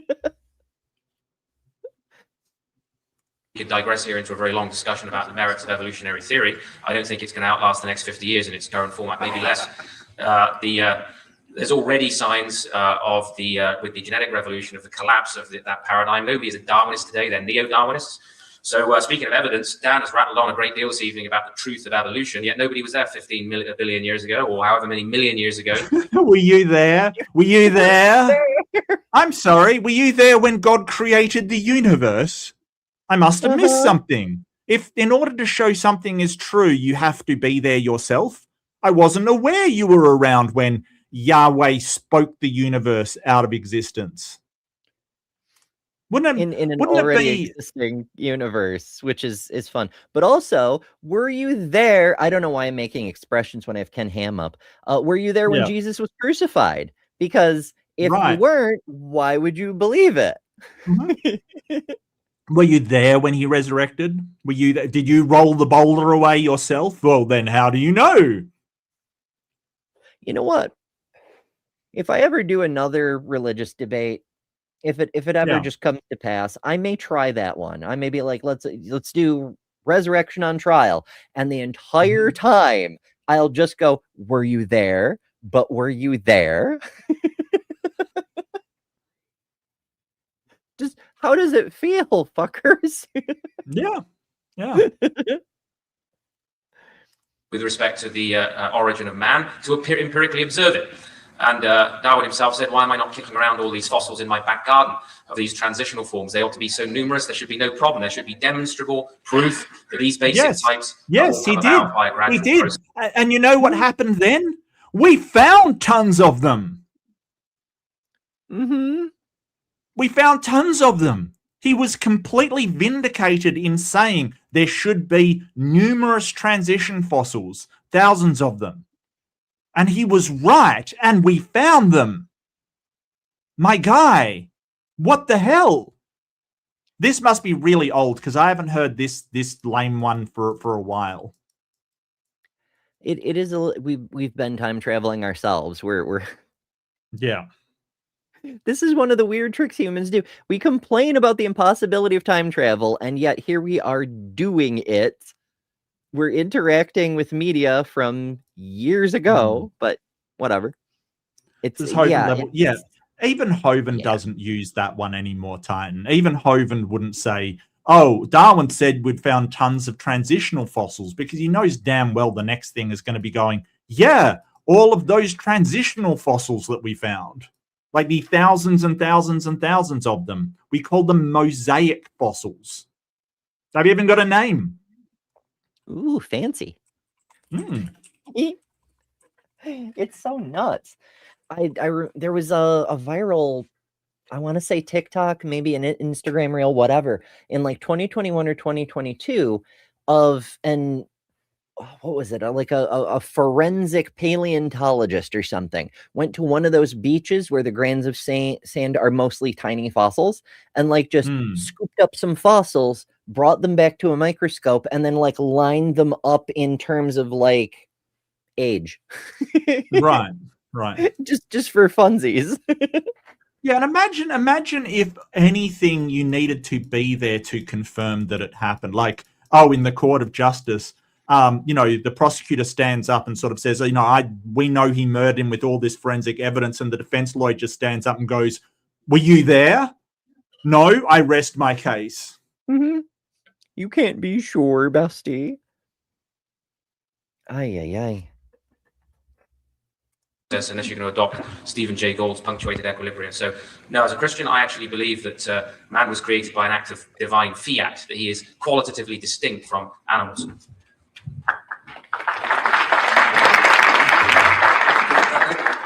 This is too, a lot more hesitation with that clap. Good evening. I just have a question. He's losing the audience. Like they used to applaud quite a bit because he sounded smart. Now he's saying dumb things. Yes, this might be in England because like evolution is widely accepted in England. Like it just is, like it isn't really even up for debate, and it's just people like Boot that knock around saying, hey, no, evolution's not a thing. Don't forget that England was the first place that evolution was accepted as a theory, because Darwin came from England. Fair enough, I suppose. No. Weirdly, England was one of the first places to accept general relativity as well. It's mostly Arthur Eddington being sly, because he thought Einstein's equations were fascinating, and he was pretty sure Einstein was right. And so because of the tensions between England and Germany in the years leading up to the war, he was like, Your Majesty, clearly we cannot allow these barbarians on the continent to get ahead of us in science. We must show that this Einstein fellow from Germany is wrong. We must defend our homeboy, Isaac Newton. And so I will partake on an expedition to conduct a test at the solar eclipse and yada, yada, yada. And that's how we got the legendary eclipse photos and shit. But yeah, that was England adopted general relativity because Eddington played them, but still they accepted it before most other places. Mhm. I love it when a scientist outsmarts a politician. It's one of my favorite things. You said in your opening statement, I just want to make sure I get this right. You said that thoughts are physical atoms of functioning. Therefore, when we die, it stops. So there's no conception of life after death. Then you said in your rebuttal, when I think of a mouse, my brain doesn't get heavier because those thoughts are material. So I'm confused. Our thoughts and conceptions of our mind, material things, therefore your argument of saying therefore there's no life after death because we die, they're not, it's material things, so it's no more, or are thoughts just a conception non-material so that your brain doesn't get heavier when you think of new things? So I'm not trying to be facetious, I just want to understand your argument. So No, I understand. The mistake that some theists make, and I think even some atheists make, is to reify a concept. Just because you have a concept or a label for something, I know that digestion is very simplistic, but let's say you have the word digestion, which is a label for the way an organ is functioning, right? Doesn't mean that therefore to reify means to turn that word into a thing as if it were a thing. So if I have a Polaroid snapshot of a mouse, and next to it I have a Polaroid snapshot of a volcano, they both weigh the same, don't they? The volcano one's not going to weigh more, although it's representing something that's bigger. The same way, the brain makes models of things within this cranium, and it can make a model of something infinitely larger, tinier, whatever. It doesn't mean there's any reality within the brain of that image. It just means that our arrangement of the molecules and the neurons within our brain is making a different model, just like the atoms on that Polaroid are making a different picture that we are modeling. So no one thinks that the Polaroid snapshot of a volcano is a volcano. It's just a piece of paper with atoms on it. The same thing with our brain. Correct. No one thinks, I mean, maybe some people do, but I don't think the fact that our brain makes models of reality to the best of our abilities means that somehow those models are actual things. It's the fallacy of reification, to turn a word into a thing. And I think that's what happens with the word God. We have the word God, and people imagine that God is actually a thing when it's just a metaphor, just like the Bible. It's one of several possible metaphors. In Yes, fact, there's some historians who contend that it is ethics. It's the personification of the will of the culture through ancestral traditions and shit. But also, and in that way, it would be the source of ethics, wouldn't it? But we don't present it that way anymore. Other people hold it to be a whole bunch of different things. But God is love. Is the thought that crossed my mind is the Genesis story is a reification. It's making the word into the thing. In a literally, yeah. Well, I mean, look, I'm not going to touch that one, but there is. It's sort of like asking, oh, well, if you write an essay and you have a flash drive or whatever, and you write a 2,000-page essay, will adding that to the flash drive increase the weight of it? Well, no. Nobody's going to say that, right? But no, absolutely not, right? Because it's the arrangement of the solid states on that drive that has the information, and information doesn't weigh anything, right? Like it is the same amount of stuff there, so it weighs the same. It's just the way that the information is. I mean, when you get down to maybe a microscopic level, there might be some difference depending on how it's done, but basically it'll weigh the same. It's not going to add. It may weigh less, because you have overwritten some other data. Like it's the pattern that's on there that holds the information. It's not going to weigh any more. And the pattern, while it changes, it doesn't mean that it actually physically weighs more. It actually may weigh less. So, I don't understand why they can't understand this concept, like of having an abstraction of something in your imagination does not add anything meaningful there except a change in the arrangement of the neurons and electrical impulses and the stored memories of your brain. Like, I don't understand. It's so wild that people don't understand this. I think that's one of the reasons that a lot of people assume theists are simple-minded, because some very basic concepts are far beyond their reach as a Right. group. But I think that's a mistake. It kind of, to draw an analogy, a lot of people assume autistic people are simple-minded because there's certain social concepts that Right. are difficult for us to wrap our minds around and to fully process. And so I've I think certainly felt stupid because I didn't get a social concept, you know, like I you know, recently somebody said something to me and afterwards I was like, oh, I went back to them and went, oh, I thought, you know, you were just saying this and I think I was supposed to react like this and I didn't, and it might have been a bit weird. And I felt like a moron, but, you know, I totally get you. I just want to say, yeah, absolutely. I've felt that way.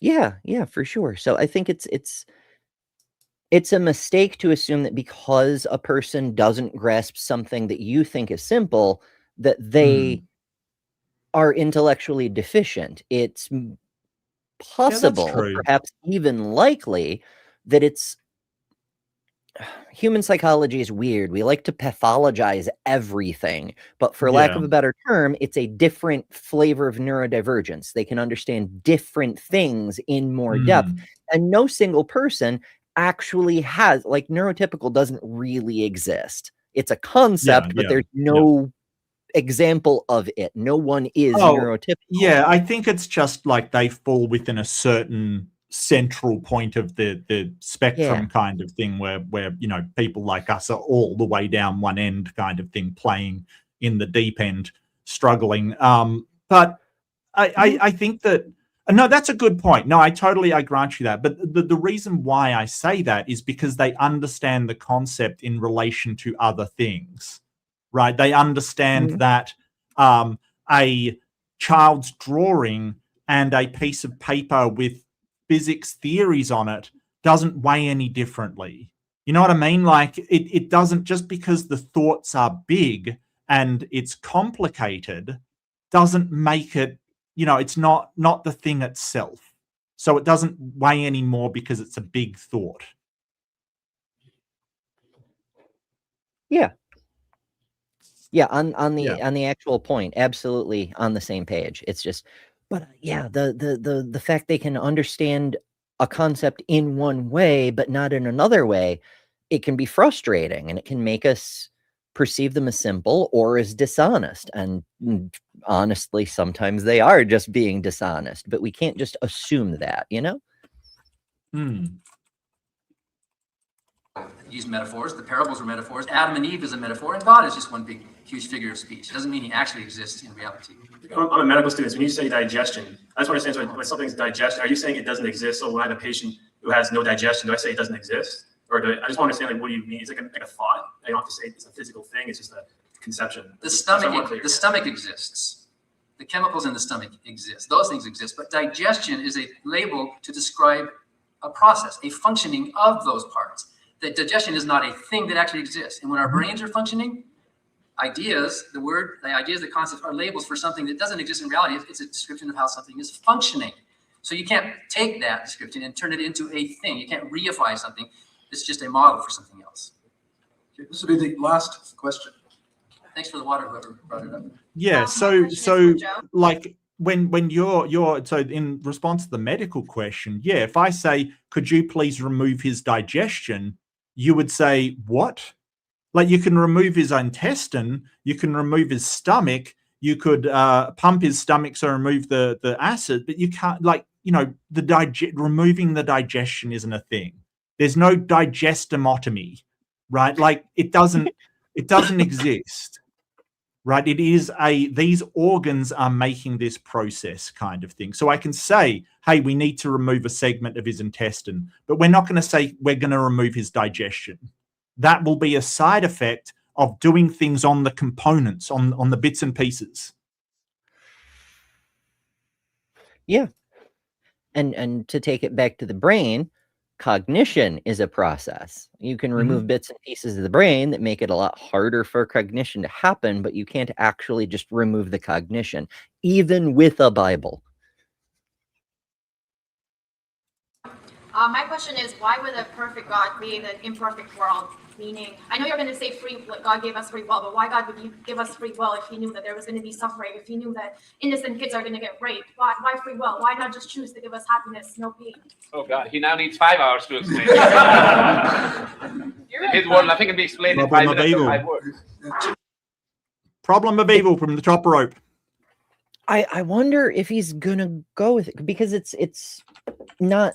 It could be that question, but it doesn't necessarily have to be that question, because you could offer, you could dodge the problem of evil. Why does God allow suffering, or whatever form you want to take it, and just provide a reason why a God might want to create an imperfect world for whatever reason. If you can give a reason, then you can just dodge the whole damn thing, because it's not actually about why is evil allowed, it's why is the world imperfect, you know? Perhaps. Let's see what he does. Place your bets, folks. 2 minutes at the maximum. Well, you ask a very old and important question that people have asked for a very long time. I think one of the things that needs to be said, first of all, is why do we think that those things are objectionable in the first place? If the world is, when we analyze our frustration, disappointment, hurt. You're losing him, Boot. I had low expectations. Why are people... Yeah, why do people have to suffer? Why all this suffering, all this misery? Oh, you're assuming it's bad. The fuck, my guy? It was actually a good thing for those children, for them to be killed. Wowzers. The bar is on the floor and he still tripped over it. With the way that the present world is, why should we feel that way? I mean, if we are matter in motion, if we are just flotsam that evolved rationality, slime from the goo through the zoo to you, and there is nothing more to reality than that it's nature red in tooth and claw, that it's just the survival of the fittest, why would we expect to find anything other than suffering? This is why Dawkins has said, after his moral tirade against God, that the universe is just blind, pitiless. There is a hypothesis. I've mentioned before the application to what we consider to be order in the cosmos can be described as the difference between the maximum possible entropy and the observed actual entropy. That gap looks like order. Similarly, what we perceive as joy, bliss, feeling good, happiness, whatever, could be considered to be the difference between the maximum possible suffering and the observed actual suffering. And I've empirically tested this after a fashion. As many of you know, I used to suffer from a whole lot of tooth infections, some of them at the same time. When I finally got the problem teeth removed, I felt better. I felt good, in fact. Not because losing the problem teeth made me feel good. It removed the thing that made me feel bad. So feeling good can be a lessening of the maximum possible suffering. Yeah, and this is what I don't get. They'll sort of say, oh, well, you're just appealing to an idea within your head to, get your morality. You're just making it up in your head. And it's like, my guy, like if like you will acknowledge that it's not subjective if somebody's going to be better whether you torture them or not, right? Like objectively, someone is going to be less well if you do that. Like that isn't a subjective thing. Like I'm not just making that up in my own head. So it's not the subjective thing that you claim it to be. It might be subjective if I care about well-being, but once you agree on that, it's like, what the hell? Yeah, it's very... It's very silly. Like, all human experiences only matter because humans experience them. And they matter to us, you know? The rocks don't care if we're happy or sad. Difference. The only people seeking to offer a response to the problem of evil are theists, because in the end, the atheist doesn't have any basis to ground the concept of evil. He just has... We do, actually, but it's not a problem for us. Yeah. Because we're not saying that an all-benevolent creator created anything. If it is just the universe doing universe things, then this evil isn't evil, because evil has intent, and there is no intent behind it, because no one's intending it to happen. So it is just bad rather than something intentionally bad, which is evil. Yeah, comes down to definitions. You know, we've heard in past debate reviews, we've heard Christopher Hitchens define evil as something that causes harm to people. If you want to go with that, then volcanoes count, you know? Yeah. Ideas existing in his mind. He maybe has preferences that he prefers one thing to another, but he doesn't believe in the reality of evil and the reality of good as objective conditions. Now, the Christian explanation is that God did not make the world. They wouldn't even be objective conditions. They'd be platonic, essential somethings. You know, does this thing possess a sufficient quantity of the essence of goodness or evilness? In fact, that's baked into Christianity. That was a thing one of Aristotle's pupils, Platonius, came up with, is that because philosophers love to discuss about what makes a thing good, is he just reified Plato's ideas about the absurdity of reification. And he said, well, if there is a good, an absolute good, then it must exist in a Platonic form. And if it exists in a Platonic form, then it would be the ultimate good. And therefore, it would be the ultimate something. And therefore, God.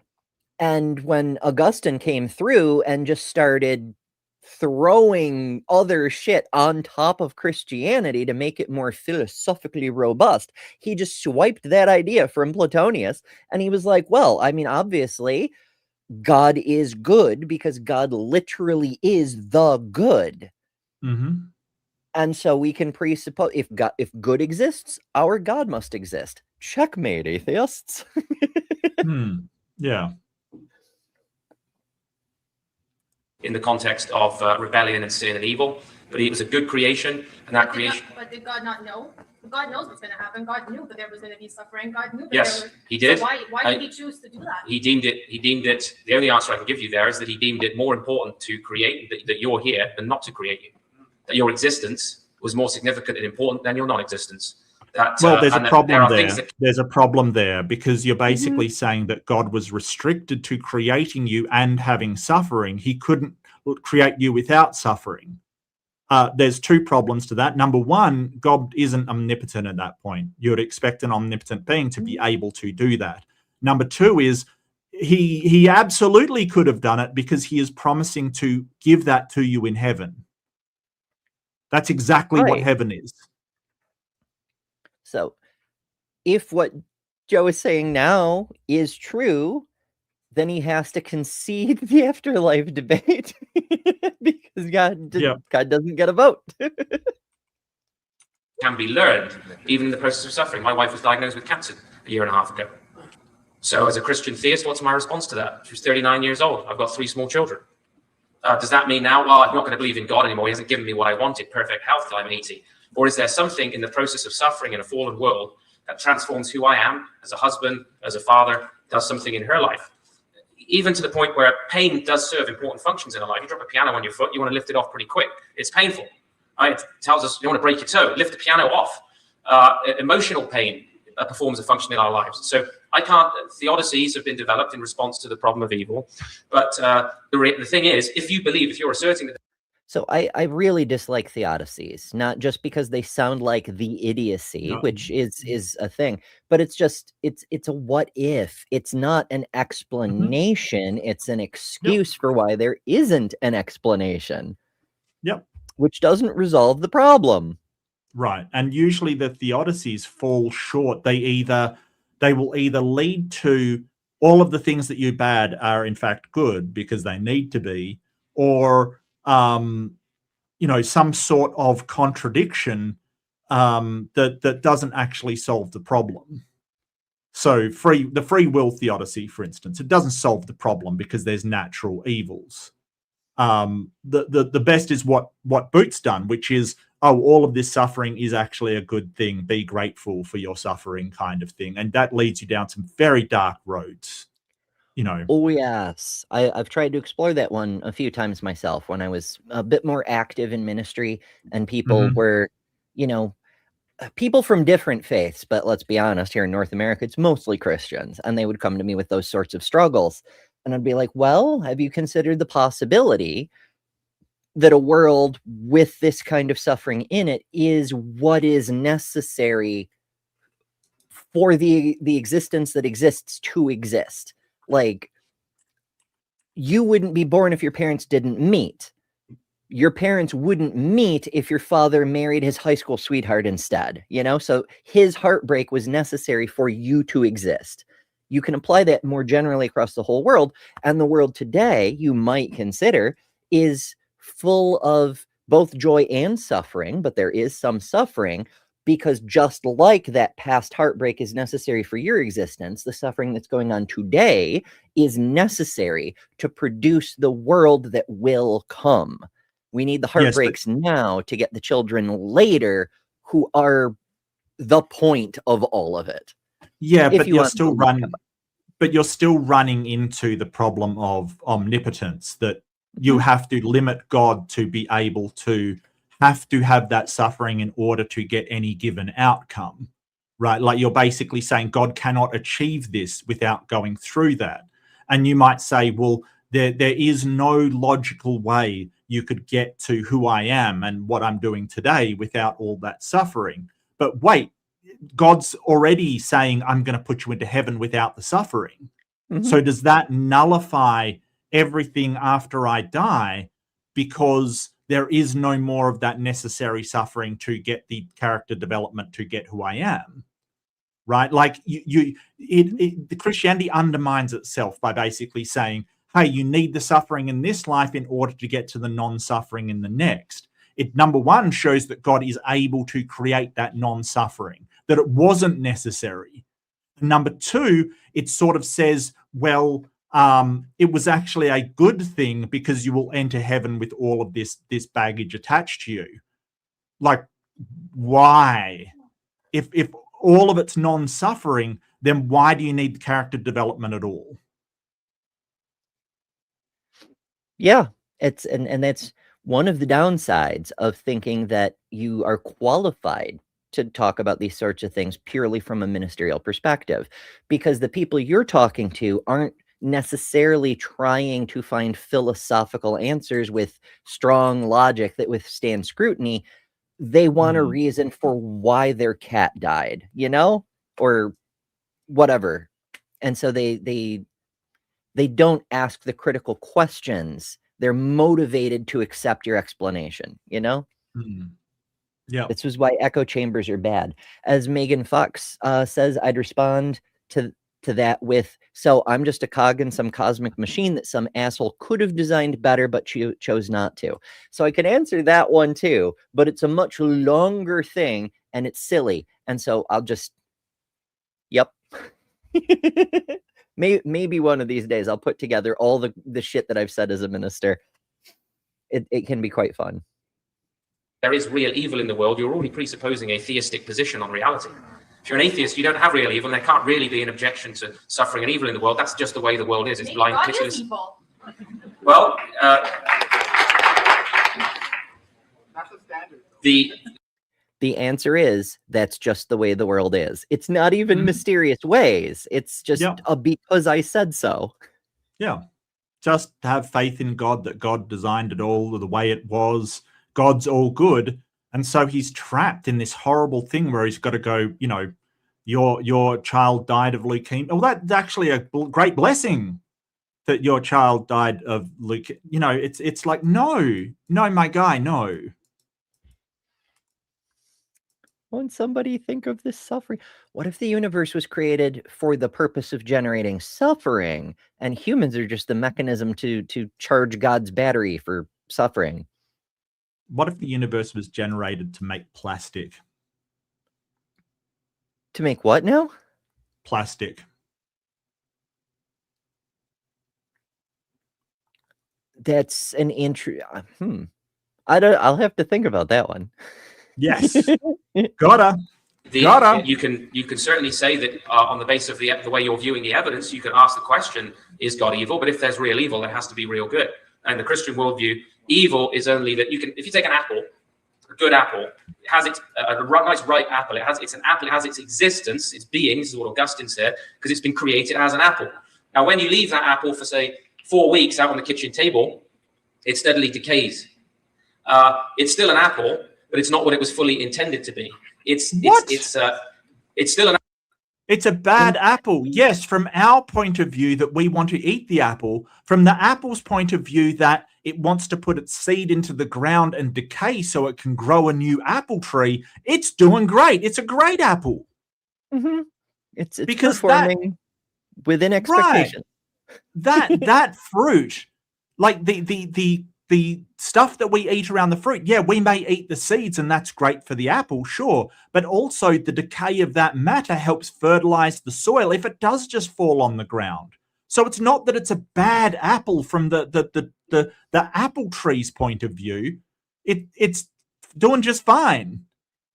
The apple that is bad is the one that is still on the tree and uneaten or hasn't fallen to the ground. That's a bad apple. But we don't look at it in terms of that, because we look at it in terms of a good apple is one that appeals to us. Yeah. And it's a very humanocentric view of things. But like when you want to get into purpose, what is it for? What is it intended? Well, apples don't have intention as we understand it, but the functions of things, the working correctly of things, yeah, it is supposed to do that. Mm-hmm. Yeah.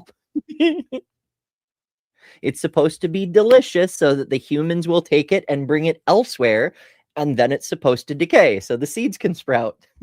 and sort of, I've pointed this out before, without bacteria, nothing would decay, right? Or would maybe oxidize in relation to the thing, but it wouldn't actually break down. Bacteria are so necessary for our existence that we absolutely need them for the entire life cycle to continue. Because if nothing decays, no nutrients go back into the ground. It would be a dead world. Yeah. From a certain point of view, we're just housing for bacteria. Like, all of our evolution we have more sophisticated systems to help us survive better for longer to protect our bacterial populations. Like, they really run the show. Yeah. Your consciousness is just the evolved operating system. Yeah, I don't think it's that much. I think that it has more influence on us than we'd like to believe. But what sort of modern biology and evolution tells us is that there are, and that's sort of the modern synthesis, right? Like, so there is a lot of functions of our body that need other organisms, and other organisms need certain functions of our body. And down from the mitochondria to the gut bacteria, they will have different DNA code than we do, but we are not, like, this whole Christian idea of we are different and separated from the rest of the natural organisms on this planet, and we are something special. It sort of undermines the modern idea that we are part of that system. We that organic biosphere, that sort of biological network, we are very much a part of, and it is a part of us. There is no getting around that. It is that we need certain things from certain organisms need stuff from us. Even things like certain crops won't grow if they don't have these insects that are pollinators around. They are so dependent on other organisms that we can't just grow them like we need certain organisms there. And it just sort of annoys me. Oh, we're this special thing. No, we are part of this living network of a planet. And that doesn't mean that we don't consume other organisms for food. Of course we do. That is how we must function. But, to sort of put yourself above it and beyond it, I think it's a hubris. It is a critical hubris of humanity to consider ourselves apart from the natural world, when in reality, we can change our natural world to a large degree, but we are always a part of it. And everything we do to this biosystem has consequences, not just for those organisms, but for us personally. Yeah, Sorry. it's Hippie Mark got a bit out of control there. No, it's all good. People come here for the debates we cover are often interesting, but people could just go watch those and get them done a whole hell of a lot faster. We're not just pretty, we're not just entertaining. We bring perspective, we bring knowledge, we bring takes, we bring interpretation, we bring understandings and all sorts of other fun things. That's why we do this show. It isn't just to advise people on how to do debates and whatnot. But I'm intrigued with this idea. So a couple of years ago, a study came out, in fact, just in 2024, that showed there was a link between fetal brain development and a particular bacteria in the maternal gut. That it didn't just support brain development, that if it didn't do what it's supposed to do, the fetal brain would not develop properly at all. And it could adjust how the brain was developing. Now, of course, it doesn't know what it's doing, but there's sort of a chemical feedback loop. When the fetal brain hits certain milestones, it sends a signal back through the placenta, and the guts can determine something. It's a whole big research project. The following year, they did another study, and they found 4 more kinds of bacteria that behave in very certain ways and are able to effectively,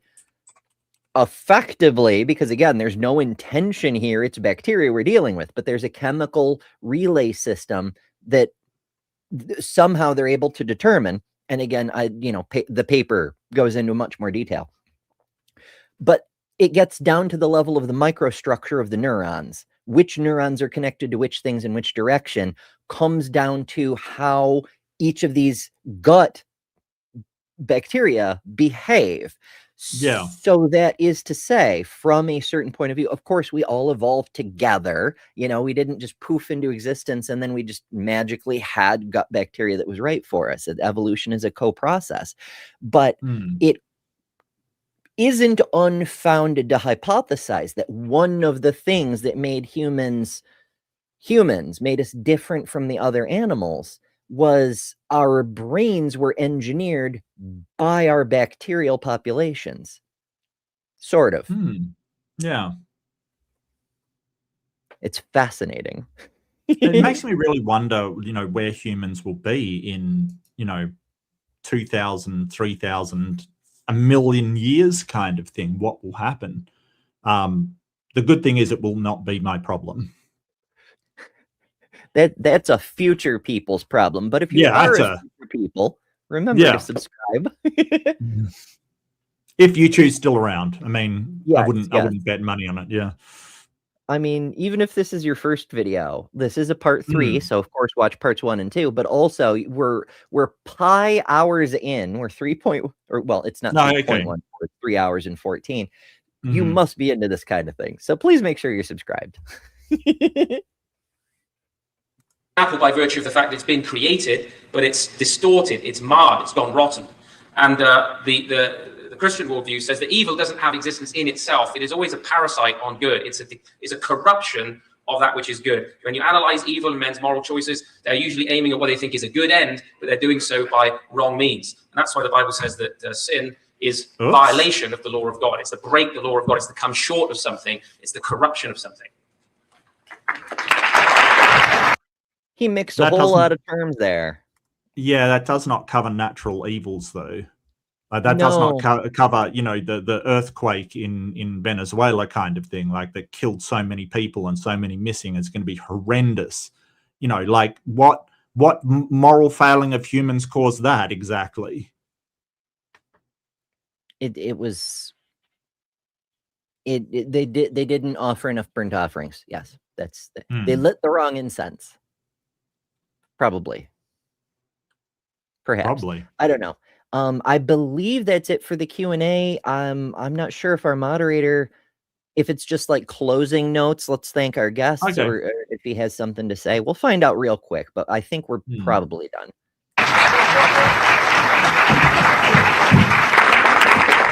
I'd just like to thank both our speakers, Dan Barker and Joe Boot. Okay, yeah. It's just wrap up. Yeah. Thank our speakers. That's okay. Just wrap up. Yeah. Yeah. You never know, though. It was worth checking because he may have polled the audience. Applaud for whoever you thought was more convincing. I don't know. Oh, maybe. Yeah. Maybe. But yeah, as always, it was pretty neat. The theistic argument itself was disappointing, but it let us talk about a whole bunch of unrelated things. We were doing movies in the middle of the show. Oh yeah, I know. We tangent out hard, Ember. I love it. I love it. It was interesting though. I always find it interesting. Hell, we got onto Star Trek in an "Is there an afterlife" debate review. That takes some sheer talent. You know, that takes some gratuitous intelligence to get onto Star Trek. Oh, we've gone to warp 3. Yep, we have. Yep. I don't know. I love this background. I know the clouds are more debate flavored. It's like there's movement, but it's chill and sedate, and also it's kind of godly, like we're up in heaven or something. It's an angry God though, because they're ominous clouds. Or we could be in hell. You know, that's and of course there's the deep dives background, which is, you know, a purplish matrix, which is also kind of fun. But this was my original background, and it's based on one of my own astro photos, and I made the stars do the thing myself, and I really like it. So I keep it around. Yeah, cool. Yeah. I would have I mean, often watching these debates, I'm in hell, but I really would have liked if they'd gotten to how Joe Boot knows there is an afterlife instead of this. Like he did a good job in completely derailing the debate so we didn't actually have to talk about the topic. He did a great job. Like, I got to give it to him. He derailed the debate into metaphysics. What's knowledge? Do thoughts have weight? Why you can't know anything? Like, just ridiculous. Just ridiculous. Pie. I think Barker, I think he could have done better. I think him pursuing more methodology rather than just asking him for definitions would have been a better thing, because he wanted God defined. He wanted the afterlife defined. He wanted everything. He wanted the soul, the spirit defined. I think it really gave Joe Boot time to waffle on and just sort of, you know, not actually talk about the things he's defining. I would have taken a sort of more vague definition and say, hey, well, that's a vague definition, but I can work with it. How do you know this thing exists? If it is unassailable by the physical, if nobody can find it, if nobody can see it, if it is incorporeal, how do you know it exists? And I think Joe Boot, at one point, he kind of mentioned, oh, how do you know your thoughts exist? My guy, we can measure those. Yeah. Like, we can see brain activity in the MRI. It's not up for debate. We can study when a section of the brain fires when, say, someone's lying as opposed to telling the truth. Like, we can see that, my guy. Sometimes. Polygraphs are not reliable. But I there didn't say polygraph. It's true. But there's oh shoot, I forget the name of the thing they do. TLDR, we're sometimes somewhat able to reconstruct visual images from people's dreams, or if they think about something hard enough in a certain kind of, like go into a meditative state. Yeah. I think the last thing I read is they got that to about 50% of the time it's right. About like if they say, hey, you know, think about this or something, about 50% of the time it's correct on what they're thinking about. But that does show that it's not like they're getting at something. It's not random, right? Because out of the millions of possibilities of what somebody can be thinking about, if a machine can get it right 50% of the time, that is significant, right? That is saying, hey, it is reading something. Yeah, it should be near zero if it were just completely random. Yeah. And it's and also we could learn something cool about like why is it 50% of the time? Is there like a particular kind of brain that's more suited for this thing? And we're missing something about the other flavors of brains. Like there's so much more to learn, but there's stuff there to learn, and it's so cool. Right. And it's not, hey, I read a book and said that thoughts are real. Like, that's not what's happening. Like we're actually like we've got technology that can be activated by the mind. Like when you know, Elon Musk wants to implant it in people, which I do not trust him, but it is fucking amazing that we have a guy. I believe he's isn't he like a paraplegic or a quadriplegic? And it's had inserted in him the thing that will control his computer. And he controls his computer with his freaking mind. Hell yeah. And he says that it's like I can't remember. I might be, you know, please take this grain of salt. But to my best recollection, he sort of said it's not like using a mouse. It's weird. It's you think it and it does it. Like it is so much faster and more efficient. And it's weird, right? It's just, it feels weird. And I'm like, that must be insane, right? Because we really don't think about how weird it is that we want to do something with our hands and they just do it.